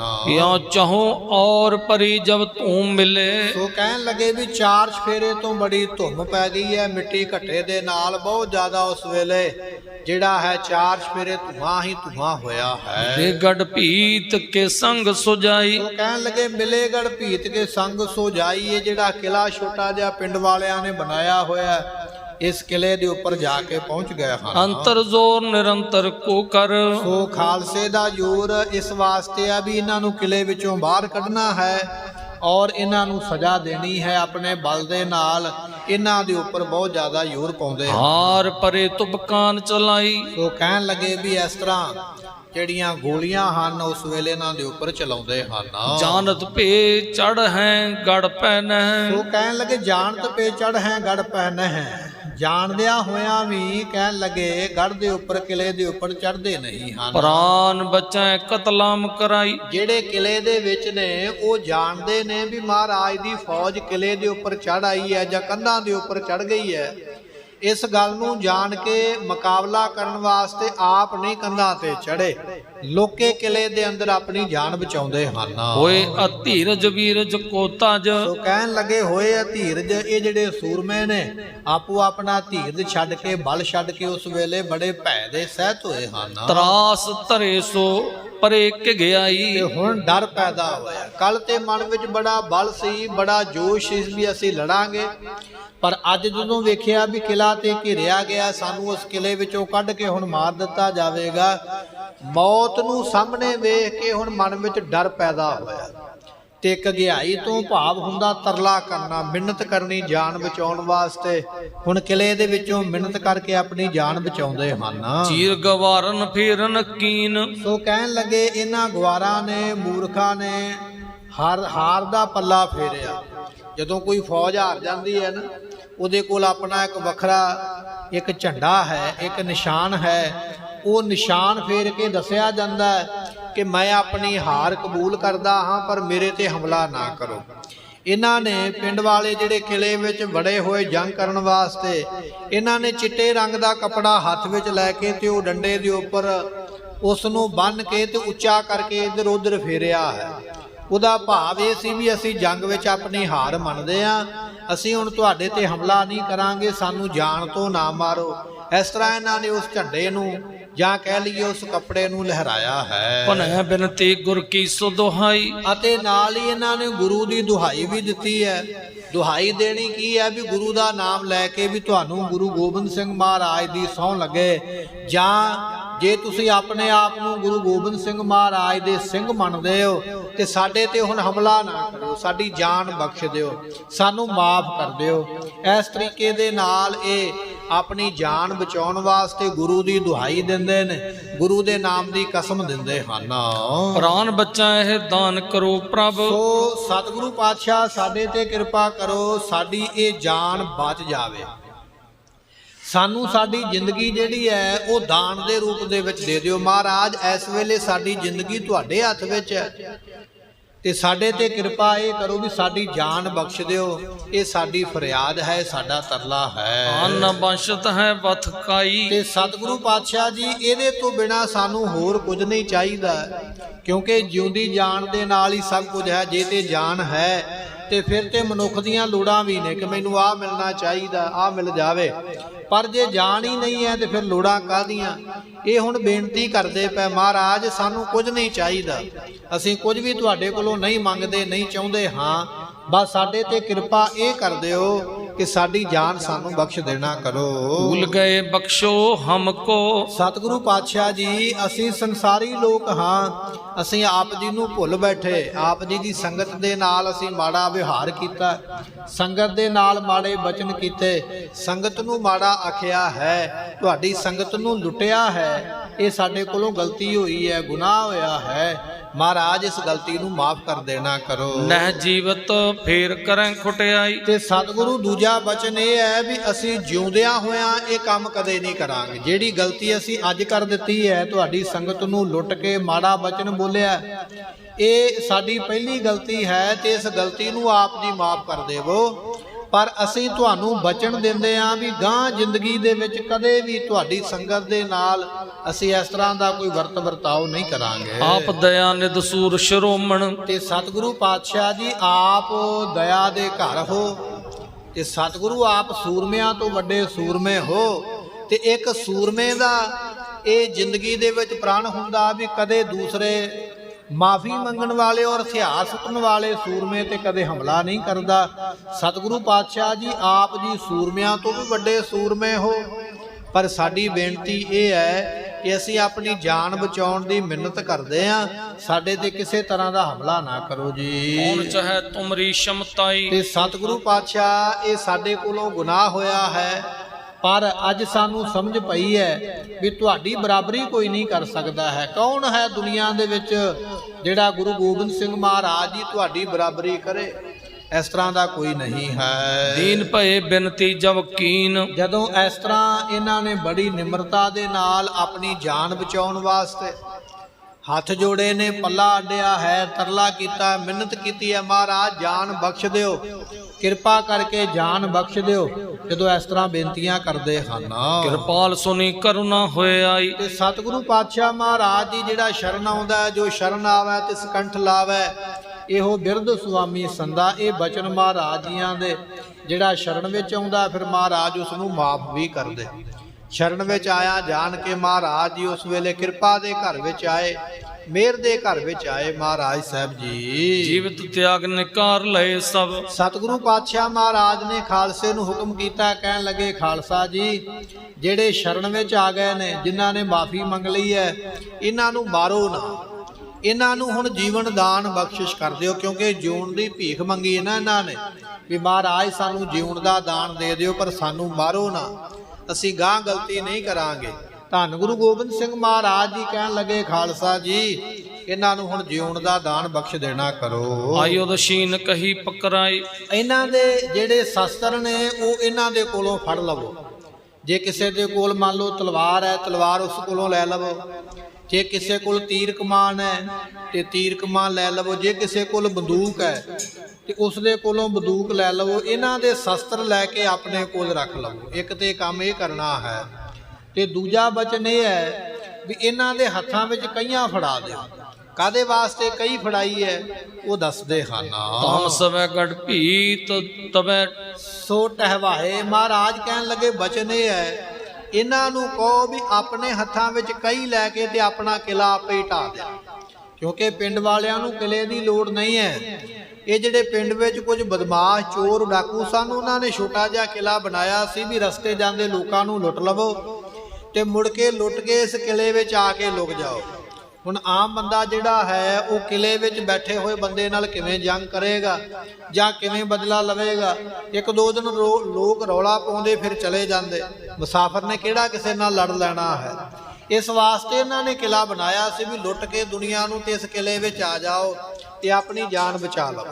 ਸਤਿਗੁਰੂ ਪਾਤਸ਼ਾਹ ਕਹਿਣ ਲੱਗੇ ਨਾ, ਪਿੰਡ ਦੇ ਲੋਕਾਂ ਨੇ ਕਿਹੜੀ ਕੋਈ ਜੰਗ ਕਰਨੀ ਹੈ, ਇਹਨਾਂ ਨੇ ਕਿਲਾ ਤੇ ਲੁੱਟਣ ਵਾਸਤੇ ਬਣਾਇਆ ਹੋਇਆ ਹੈ। ਇਸ ਕਰਕੇ ਇਹਨਾਂ ਨੂੰ ਕਹੋ ਕਈਆਂ ਲੈ ਕੇ ਆਪਣੇ ਹੱਥਾਂ ਦੇ ਨਾਲ ਇਹ ਆਪਣਾ ਕਿਲਾ ਆਪ ਹੀ ਤੋੜ ਦੇਣ, ਤਾਂ ਕਿ ਗਾਂ ਤੋਂ ਨਾ ਕਿਸੇ ਸੰਗਤ ਨੂੰ ਲੁੱਟਣ, ਨਾ ਕਿਸੇ ਰਾਹ ਜਾਂਦੇ ਮੁਸਾਫਰ ਨੂੰ ਲੁੱਟਣ, ਅਤੇ ਨਾ ਹੀ ਇਸ ਕਿਲੇ ਵਿੱਚ ਆ ਕੇ ਆਪਣੀ ਫਿਰ ਜਾਨ ਬਚਾ ਸਕਣ। ਐਸੀ ਸਜ਼ਾ ਦਿਓ, ਇਹਨਾਂ ਦੇ ਕੋਲੋਂ ਇਹਨਾਂ ਦਾ ਕਿਲਾ ਢਵਾ ਦੇਣਾ ਕਰੋ। ਟਹਿ ਵਾਏ ਦੀਏ ਤਿਨ ਤੇ ਬਲ ਲਾਈ। ਤੇ ਸਤਿਗੁਰੂ ਪਾਤਸ਼ਾਹ ਮਹਾਰਾਜ ਸਾਹਿਬ ਜੀਆਂ ਨੇ ਉਸ ਵੇਲੇ ਜਦੋਂ ਆਖਿਆ, ਇਹਨਾਂ ਨੇ ਛੇਤੀ ਨਾਲ ਆਪਣੇ ਹੱਥਾਂ ਵਿੱਚ ਕਈਆਂ ਫੜ ਕੇ, ਜਿਹੜਾ ਕਿਲਾ ਇਹਨਾਂ ਨੇ ਆਪ ਹੀ ਬਣਾਇਆ ਸੀ ਲੋਕਾਂ ਨੂੰ ਲੁੱਟ ਕੇ ਤੇ ਲੁਕਣ ਵਾਸਤੇ, ਉਹ ਸਤਿਗੁਰੂ ਜੀਆਂ ਨੇ ਕਿਲਾ ਇਹਨਾਂ ਦੇ ਕੋਲੋਂ ਢਵਾ ਦਿੱਤਾ। ਹਾਨ ਸਮਾਨ ਮਦਾਨ ਕੀਓ ਤਹਿ। ਤੇ ਸਤਿਗੁਰੂ ਪਾਤਸ਼ਾਹ ਜੀਆਂ ਨੇ ਉਹ ਕਿਲਾ ਢਵਾ ਕੇ ਬਿਲਕੁਲ ਪੱਧਰਾ ਕਰ ਦਿੱਤਾ। ਅੱਜ ਵੀ ਉਹ ਕਮਲੋਟ ਨਾਮ ਦਾ ਜਿਹੜਾ ਪਿੰਡ ਹੈ ਨਾ ਗੁਰਮੁਖੋ, ਜਦੋਂ ਤੁਸੀਂ ਵਿਭੌਰ ਸਾਹਿਬ ਦੇ ਦਰਸ਼ਨ ਕਰਨ ਜਾਓਗੇ ਤੇ ਵਿਭੌਰ ਸਾਹਿਬ ਤੋਂ ਕੁਝ 17-18 ਕਿਲੋਮੀਟਰ ਦੀ ਦੂਰੀ ਤੇ ਪਿੰਡ ਹੈ। ਤੇ ਸਤਿਗੁਰੂ ਪਾਤਸ਼ਾਹ ਜਿਸ ਪਿੱਪਲ ਦੇ ਥੱਲੇ ਬਿਰਾਜਮਾਨ ਹੋਏ ਸਨ, ਉਹ ਪਿੱਪਲ ਦਾ ਰੁੱਖ ਅੱਜ ਵੀ ਇਸ ਨਗਰ ਦੇ ਵਿੱਚ ਆਪ ਸੰਗਤਾਂ ਜਦੋਂ ਜਾਓਗੇ, ਗੁਰੂ ਘਰ ਉੱਥੇ ਬਣਿਆ ਹੋਇਆ, ਉਹ ਪਿੱਪਲ ਦੀ ਨਿਸ਼ਾਨੀ ਅੱਜ ਵੀ ਹੈ ਜਦੋਂ ਮਹਾਰਾਜ ਇੱਥੇ ਬਿਰਾਜਮਾਨ ਹੋਏ ਸਨ। ਸੋ ਸਤਿਗੁਰੂ ਕਹਿਣ ਲੱਗੇ ਵੀ ਇਸ ਕਿਲੇ ਨੂੰ ਢਾਹ ਕੇ ਤੇ ਬਿਲਕੁਲ ਪੱਧਰਾ ਕਰ ਦਿਓ, ਐ ਜ਼ਮੀਨ ਦੇ ਬਰਾਬਰ ਕਰ ਦਿਓ, ਨਾਮੋ ਨਿਸ਼ਾਨ ਹੀ ਇਸ ਕਿਲੇ ਦਾ ਮਿਟਾ ਦਿਓ। ਇਸ ਤਰ੍ਹਾਂ ਹੁਕਮ ਕਰਦੇ ਹਨ। ਮਨੋ ਨਾਹੀ ਬਸੇ ਇਸ ਥਾਈ। ਤੇ ਸਤਿਗੁਰੂ ਪਾਤਸ਼ਾਹ ਕਹਿਣ ਲੱਗੇ ਇਸ ਕਿਲੇ ਨੂੰ ਢਾਹ ਕੇ ਇਸ ਤਰ੍ਹਾਂ ਕਰ ਦਿਓ ਵੀ ਪਹਿਲਾਂ ਮੰਨ ਲਓ ਵੀ ਇੱਥੇ ਕਿਲਾ ਹੈ ਹੀ ਨਹੀਂ ਹੈ, ਜਾਂ ਜਿਹੜੇ ਲੋਕਾਂ ਨੇ ਸੰਗਤ ਨੂੰ ਲੁੱਟਿਆ ਹੈ ਉਹਨਾਂ ਦੇ ਘਰ ਢਾਹ ਕੇ ਵੀ ਪੱਧਰ ਕਰ ਦਿਓ, ਤਾਂ ਕਿ ਪਤਾ ਨਾ ਲੱਗੇ ਵੀ ਇੱਥੇ ਕੋਈ ਪਹਿਲਾਂ ਕੋਈ ਰਹਿੰਦਾ ਹੈ ਕਿ ਨਹੀਂ ਰਹਿੰਦਾ ਹੈ। ਐਸੀ ਸਜ਼ਾ ਦੇਣਾ ਕਰੋ। ਦੋਹਰਾ ਲੂਟ ਕੂਟ ਕਲਮੋਟ ਕੋ ਪਲਟਾ ਤਿਨ ਤੇ ਲੀਨ। ਸੋ ਗੁਰਮੁਖੋ ਪਿੰਡ ਦਾ ਨਾਮ ਹੈ ਕਲਮੋਟ। ਇਹ ਅੱਜ ਵੀ ਨਗਰ ਹੈ। ਇਹਨਾਂ ਲੋਕਾਂ ਨੂੰ ਤਾਂ ਮਹਾਰਾਜ ਨੇ ਸਜ਼ਾ ਦਿੱਤੀ ਹੈ, ਇਹਨਾਂ ਨੇ ਸੰਗਤ ਨੂੰ ਲੁੱਟਿਆ ਤੇ ਮਹਾਰਾਜ ਦੀਆਂ ਨੇ ਇਹਨਾਂ ਨੂੰ ਲੁੱਟ ਕੇ ਇਹਨਾਂ ਦੇ ਘਰ ਢਾਏ, ਇਹਨਾਂ ਦਾ ਕਿਲਾ ਢਾਇਆ, ਔਰ ਕਈਆਂ ਨੂੰ ਕੁੱਟਿਆ ਵੀ ਹੈ ਚੰਗੀ ਤਰ੍ਹਾਂ। ਇਸ ਤਰ੍ਹਾਂ ਇਹਨਾਂ ਦੇ ਕੋਲੋਂ ਸੰਗਤ ਦਾ ਬਦਲਾ ਲਿਆ ਹੈ। ਸੂਰ ਸ਼ਿਰੋਮਣ ਦਸਮ ਗੁਰ ਸਭ ਜਗ ਮੈਂ ਜਸ ਕੀਨ। ਧੰਨ ਗੁਰੂ ਗੋਬਿੰਦ ਸਿੰਘ ਮਹਾਰਾਜ ਜੀ ਵੱਡੇ ਭਾਰੀ ਸੂਰਮੇ ਨੇ, ਸ਼ਸਤਰ ਧਾਰੀ ਨੇ। ਮਹਾਰਾਜ ਜੀਆਂ ਦਾ ਬਚਨ ਹੈ, ਸਤਿਗੁਰੂ ਕਹਿਣ ਲੱਗੇ ਛਤਰੀ ਕੋ ਪੂਤ ਹੋ ਬਾਹਮਣ ਕੋ ਨਹਿ, ਵੀ ਅਸੀਂ ਸ਼ਸਤਰ ਧਾਰੀ ਬਾਪ ਦੇ ਪੁੱਤਰ ਹਾਂ, ਤੇ ਜੇ ਸ਼ਸਤਰ ਧਾਰਨ ਕੀਤੇ ਨੇ ਉਹ ਧਰਮ ਦਾ ਜੰਗ ਕਰਨ ਵਾਸਤੇ ਕੀਤੇ, ਧਰਮ ਦਾ ਜੰਗ। 14 ਜੰਗ ਗੁਰੂ ਗੋਬਿੰਦ ਸਿੰਘ ਮਹਾਰਾਜ ਜੀਆਂ ਨੇ ਆਪਣੀ ਜ਼ਿੰਦਗੀ ਵਿੱਚ ਕੀਤੇ, ਪਰ 14 ਜੰਗਾਂ ਵਿੱਚ ਬਚਨ ਇਹ ਨਹੀਂ ਕਿਤੇ ਵੀ ਆਵੇਗਾ ਵੀ ਸਤਿਗੁਰੂ ਆਪ ਕਿਸੇ ਦੇ ਉੱਪਰ ਹਮਲਾ ਕਰਦੇ ਪਏ।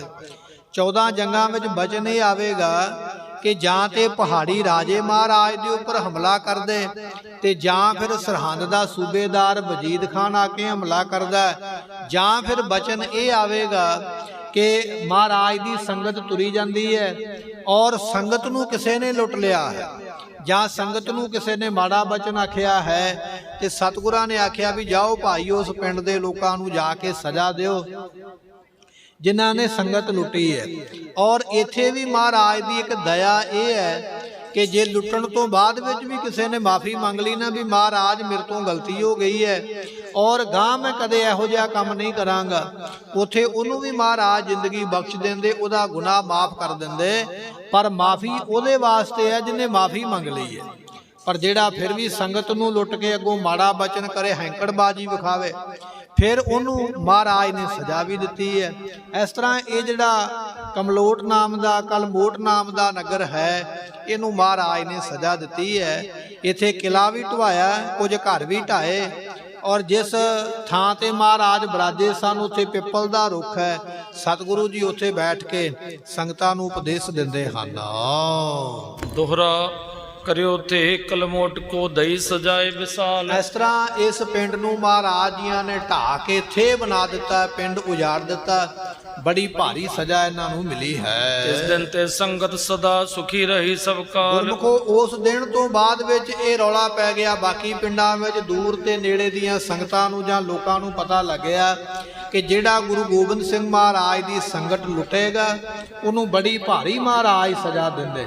ਉਸ ਤੋਂ ਬਾਅਦ ਵਿੱਚ ਬੜੀ ਸ਼ਾਂਤੀ ਹੋਈ ਹੈ। ਹੁਣ ਗੁਰੂ ਦੀ ਸੰਗਤ ਨੂੰ ਕੋਈ ਲੁੱਟਦਾ ਨਹੀਂ ਹੈ। ਜੇ ਸੰਗਤ ਕਹਿ ਦਿੰਦੀ ਨਾ ਵੀ ਅਸੀਂ ਗੁਰੂ ਗੋਬਿੰਦ ਸਿੰਘ ਮਹਾਰਾਜ ਦੇ ਦਰਸ਼ਨ ਕਰਨ ਚੱਲੇ ਆ, ਤੇ ਲੋਕ ਸਤਿਕਾਰ ਕਰਦੇ, ਨਾ ਕੋਈ ਮਾੜਾ ਬਚਨ ਕਹਿੰਦਾ, ਨਾ ਕੋਈ ਸੰਗਤ ਵਿੱਚੋਂ ਕਿਸੇ ਨੂੰ ਲੁੱਟਦਾ ਹੈ। ਚੌਪਈ ਕਿਤ ਤੇ ਆਏ ਕਿਸੂ ਮਗ ਜਾਵੇ। ਹੁਣ ਮਹਾਰਾਜ ਦੀ ਸੰਗਤ ਜਿਹੜੇ ਮਰਜ਼ੀ ਰਸਤੇ ਥਾਣੀ ਆਵੇ, ਭਾਵੇਂ ਉਹ ਜੰਗਲ ਦਾ ਰਾਹ ਹੋਵੇ, ਭਾਵੇਂ ਉਹ ਪਹਾੜੀ ਰਸਤਾ ਹੋਵੇ, ਗੁਰੂ ਗੋਬਿੰਦ ਸਿੰਘ ਮਹਾਰਾਜ ਨੇ ਇਸ ਪਿੰਡ ਦੇ ਲੋਕਾਂ ਨੂੰ ਐਸੀ ਸਜ਼ਾ ਦਿੱਤੀ ਹੈ ਕਿ ਉਹ ਰੌਲਾ ਸਾਰੇ ਇਲਾਕੇ ਵਿੱਚ ਪੈ ਗਿਆ। ਹੁਣ ਸੰਗਤ ਜਿਹੜੇ ਮਰਜ਼ੀ ਰਾਹ ਥਾਣੀ ਆਵੇ ਗੁਰੂ ਗੋਬਿੰਦ ਸਿੰਘ ਦੇ ਦਰਸ਼ਨ ਕਰਨ ਵਾਸਤੇ, ਔਰ ਗੁਰੂ ਗੋਬਿੰਦ ਸਿੰਘ ਮਹਾਰਾਜ ਦੇ ਦਰਸ਼ਨ ਕਰਕੇ ਜਿਹੜੇ ਪਾਸੇ ਮਰਜ਼ੀ ਜਾਵੇ, ਕਿਸੇ ਨੂੰ ਕੋਈ ਡਰ ਨਹੀਂ ਹੈ। ਆਪ ਕਠੋਰ ਪੇ ਨਹੀਂ ਅਲਾਵੇ। ਤੇ ਕਹਿਣ ਲੱਗੇ ਵੀ ਇਸ ਤਰੀਕੇ ਦੇ ਨਾਲ ਜਿਹੜੇ ਕਠੋਰ ਬਚਨ ਹਨ ਉਹ ਕੋਈ ਵੀ ਸੰਗਤ ਨੂੰ ਨਹੀਂ ਕਹਿੰਦਾ। ਸੰਗਤ ਵਿੱਚ ਕਿਸ ਤਰ੍ਹਾਂ ਦਾ ਵੀ ਕੋਈ ਬਚਨ ਨਹੀਂ ਹੈ। ਗੁਰ ਕੋ ਤਰਾਸ ਧਰੈ ਉਰ ਭਾਰੀ। ਇਹ ਜਿਹੜੇ ਲੋਕ ਨੇ ਹੁਣ ਗੁਰੂ ਪਾਤਸ਼ਾਹ ਦੇ ਕੋਲੋਂ ਭਾਰੀ ਡਰ ਆਪਣੇ ਮਨ ਵਿੱਚ ਰੱਖਦੇ ਕਿ ਸਤਿਗੁਰੂ ਸਜ਼ਾ ਦਿੰਦੇ ਹਨ। ਦੇਖ ਲਿਓ ਕਲਮੋਟ ਉਜਾਰੀ। ਲੋਕ ਇਹ ਵੀ ਗੱਲਾਂ ਕਰਦੇ, ਭਾਈ ਵੇਖ ਲਓ ਜੇ ਹੁਣ ਕਿਸੇ ਨੇ ਗਲਤੀ ਕੀਤੀ ਹੈ ਤੇ ਵੇਖੋ ਇਹ ਜਿਹੜਾ ਕਲਮੋਟ ਨਾਮ ਦਾ ਨਗਰ ਹੈ ਵੀ ਉਹਨਾਂ ਨਾਲ ਕੀ ਵਾਪਰਿਆ।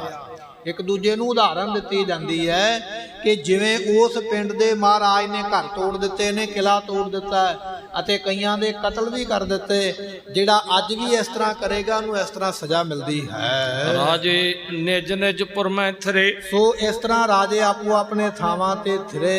ਕਹਿਣ ਲੱਗੇ ਇਹ ਬਾਅਦ ਵਿੱਚ ਪਿੰਡ ਵਸਿਆ ਹੈ।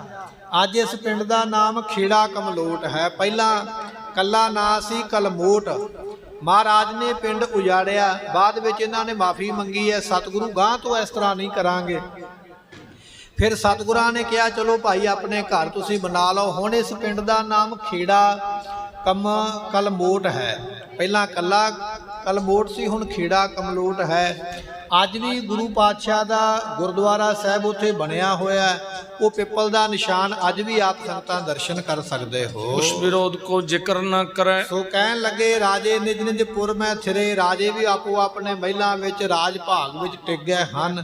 ਕੋਈ ਵੀ ਹੁਣ ਕਿਸੇ ਦਾ ਵਿਰੋਧ ਦਾ ਜ਼ਿਕਰ ਨਹੀਂ ਕਰਦਾ ਹੈ। ਉਸ ਵਿਰੋਧ ਕੋ ਜ਼ਿਕਰ ਨਾ ਕਰੇ। ਕਿਸੇ ਵੀ ਤਰ੍ਹਾਂ ਦੇ ਵਿਰੋਧ ਦਾ ਕੋਈ ਜ਼ਿਕਰ ਨਹੀਂ ਕਰਦਾ ਹੈ। ਦਰਬ ਖਰਚ ਹੋਏ ਬਹੁਤ ਤੇਰਾ। ਇਸ ਤਰ੍ਹਾਂ ਗੁਰੂ ਪਾਤਸ਼ਾਹ ਦੇ ਜਿਹੜਾ ਹੈ ਬਹੁਤ ਜ਼ਿਆਦੀ ਮਾਇਆ ਖਰਚ ਹੋ ਰਹੀ ਹੈ। ਦਇਓ ਤੁਰ ਕਰ ਭਟਨ ਕਨੇਰਾ। ਤੇ ਰਾਜਿਆਂ ਦਾ ਵੀ ਖਰਚਾ ਬੜਾ ਹੋਇਆ, ਕਿਉਂਕਿ ਜਿਹੜਾ ਵਜੀਦ ਖਾਨ ਫੌਜ ਲੈ ਕੇ ਆਇਆ ਉਸ ਨੂੰ ਵੀ ਮਾਇਆ ਦੇਣੀ ਪਈ ਹੈ। ਔਰ ਇਸੇ ਤਰ੍ਹਾਂ ਦੇ ਨਾਲ ਜਿਹੜੇ ਇਹਨਾਂ ਦੇ ਆਪਣੇ ਸੂਰਮੇ ਜ਼ਖਮੀ ਹੋਏ ਜਾਂ ਮਰ ਗਏ ਉਹਨਾਂ ਦੇ ਵਾਸਤੇ ਵੀ ਇਹਨਾਂ ਪਹਾੜੀ ਰਾਜਿਆਂ ਦਾ ਬਹੁਤ ਭਾਰੀ ਖਰਚਾ ਹੋਇਆ ਹੈ। ਜੰਗ ਸਮਾਜ ਅਪਰ ਜੇਨਨ, ਅਤੇ ਇਸੇ ਤਰ੍ਹਾਂ ਜੰਗ ਦਾ ਜਿਹੜਾ ਹੋਰ ਵੀ ਭਾਰੀ ਸਾਜੋ ਸਮਾਨ ਹੈ, ਜਿਵੇਂ ਬੰਦੂਕਾਂ ਟੁੱਟ ਗਈਆਂ, ਤਲਵਾਰਾਂ ਟੁੱਟ ਗਈਆਂ, ਤੀਰ ਕਮਾਨ ਟੁੱਟ ਗਏ, ਉਹ ਵੀ ਤੇ ਖਰਚਾ ਰਾਜਿਆਂ ਦਾ ਬੜਾ ਹੋਇਆ ਹੈ। ਤਿਨ ਪਰ ਹੋਏ ਖਰਚ ਮਹਨ, ਇਹਨਾਂ ਰਾਜਿਆਂ ਦਾ ਬਹੁਤ ਭਾਰੀ ਆਪਣੀ ਫੌਜ ਦੇ ਉੱਪਰ, ਆਪਣੇ ਹਥਿਆਰਾਂ ਦੇ ਉੱਪਰ, ਕਿਉਂਕਿ ਜੰਗ ਕਹਿਣਾ ਬੜਾ ਸੌਖਾ ਹੈ ਪਰ ਜੰਗ ਦੇ ਨਾਲ ਨਿਬੜਨਾ ਬੜਾ ਔਖਾ ਹੈ।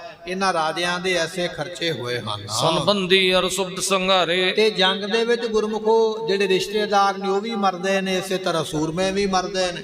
ਇਹਨਾਂ ਰਾਜਿਆਂ ਦੇ ਕਈ ਰਿਸ਼ਤੇਦਾਰ ਵੀ ਜੰਗ ਵਿੱਚ ਮਾਰੇ ਗਏ ਔਰ ਕਈ ਜਿਹੜੇ ਸੂਰਮੇ ਸਨ ਉਹ ਵੀ ਜੰਗ ਵਿੱਚ ਮਾਰੇ ਹਨ। ਉਜਰਿਓ ਦੇਸ਼ ਉਪਦਰਵ ਭਾਰੇ, ਇਸ ਤਰ੍ਹਾਂ ਮੰਨ ਲਓ ਵੀ ਇਹ ਪਹਾੜਾਂ ਦੇ ਦੇਸ਼ ਮੰਨ ਲਓ ਵੀ ਉਜੜ ਹੀ ਗਏ। ਉਜੜੇ ਤਾਂ ਨੇ ਕਿ ਇਹਨਾਂ ਨੇ ਝਗੜਾ ਆਪ ਉਸ ਵੇਲੇ ਕੀਤਾ ਹੈ। ਸਭ ਹੀ ਰੀਤ ਭਇਓ ਨੁਕਸਾਨ, ਇਸ ਤਰੀਕੇ ਦੇ ਨਾਲ ਇਹਨਾਂ ਪਹਾੜੀ ਰਾਜਿਆਂ ਦਾ ਭਾਵੇਂ ਗਿਣਤੀ ਇਹਨਾਂ ਦੀ 22 ਹੈ ਪਰ ਗੁਰੂ ਗੋਬਿੰਦ ਸਿੰਘ ਨਾਲ ਵਿਰੋਧ ਕਰਕੇ, ਜੰਗ ਕਰਕੇ ਇਹਨਾਂ ਦਾ ਬਹੁਤ ਵੱਡਾ ਨੁਕਸਾਨ ਹੋਇਆ ਹੈ। ਵਧਿਓ ਸ਼ੋਕ ਕਰ ਦੁਖੀ ਮਹਾਨ, ਬੜਾ ਸ਼ੋਕ ਵਧਿਆ ਹੋਇਆ ਔਰ ਰਾਜੇ ਬੜੇ ਦੁਖੀ ਨੇ ਵੀ ਗੁਰੂ ਗੋਬਿੰਦ ਸਿੰਘ ਦਾ ਤੇ ਕੋਈ ਬਹੁਤਾ ਨੁਕਸਾਨ ਨਹੀਂ ਹੁੰਦਾ। ਸੰਗਤਾਂ ਮਹਾਰਾਜ ਵਾਸਤੇ ਘੋੜੇ ਲੈ ਆਉਂਦੀਆਂ, ਮਾਇਆ ਵੀ ਲੈ ਆਉਂਦੀਆਂ।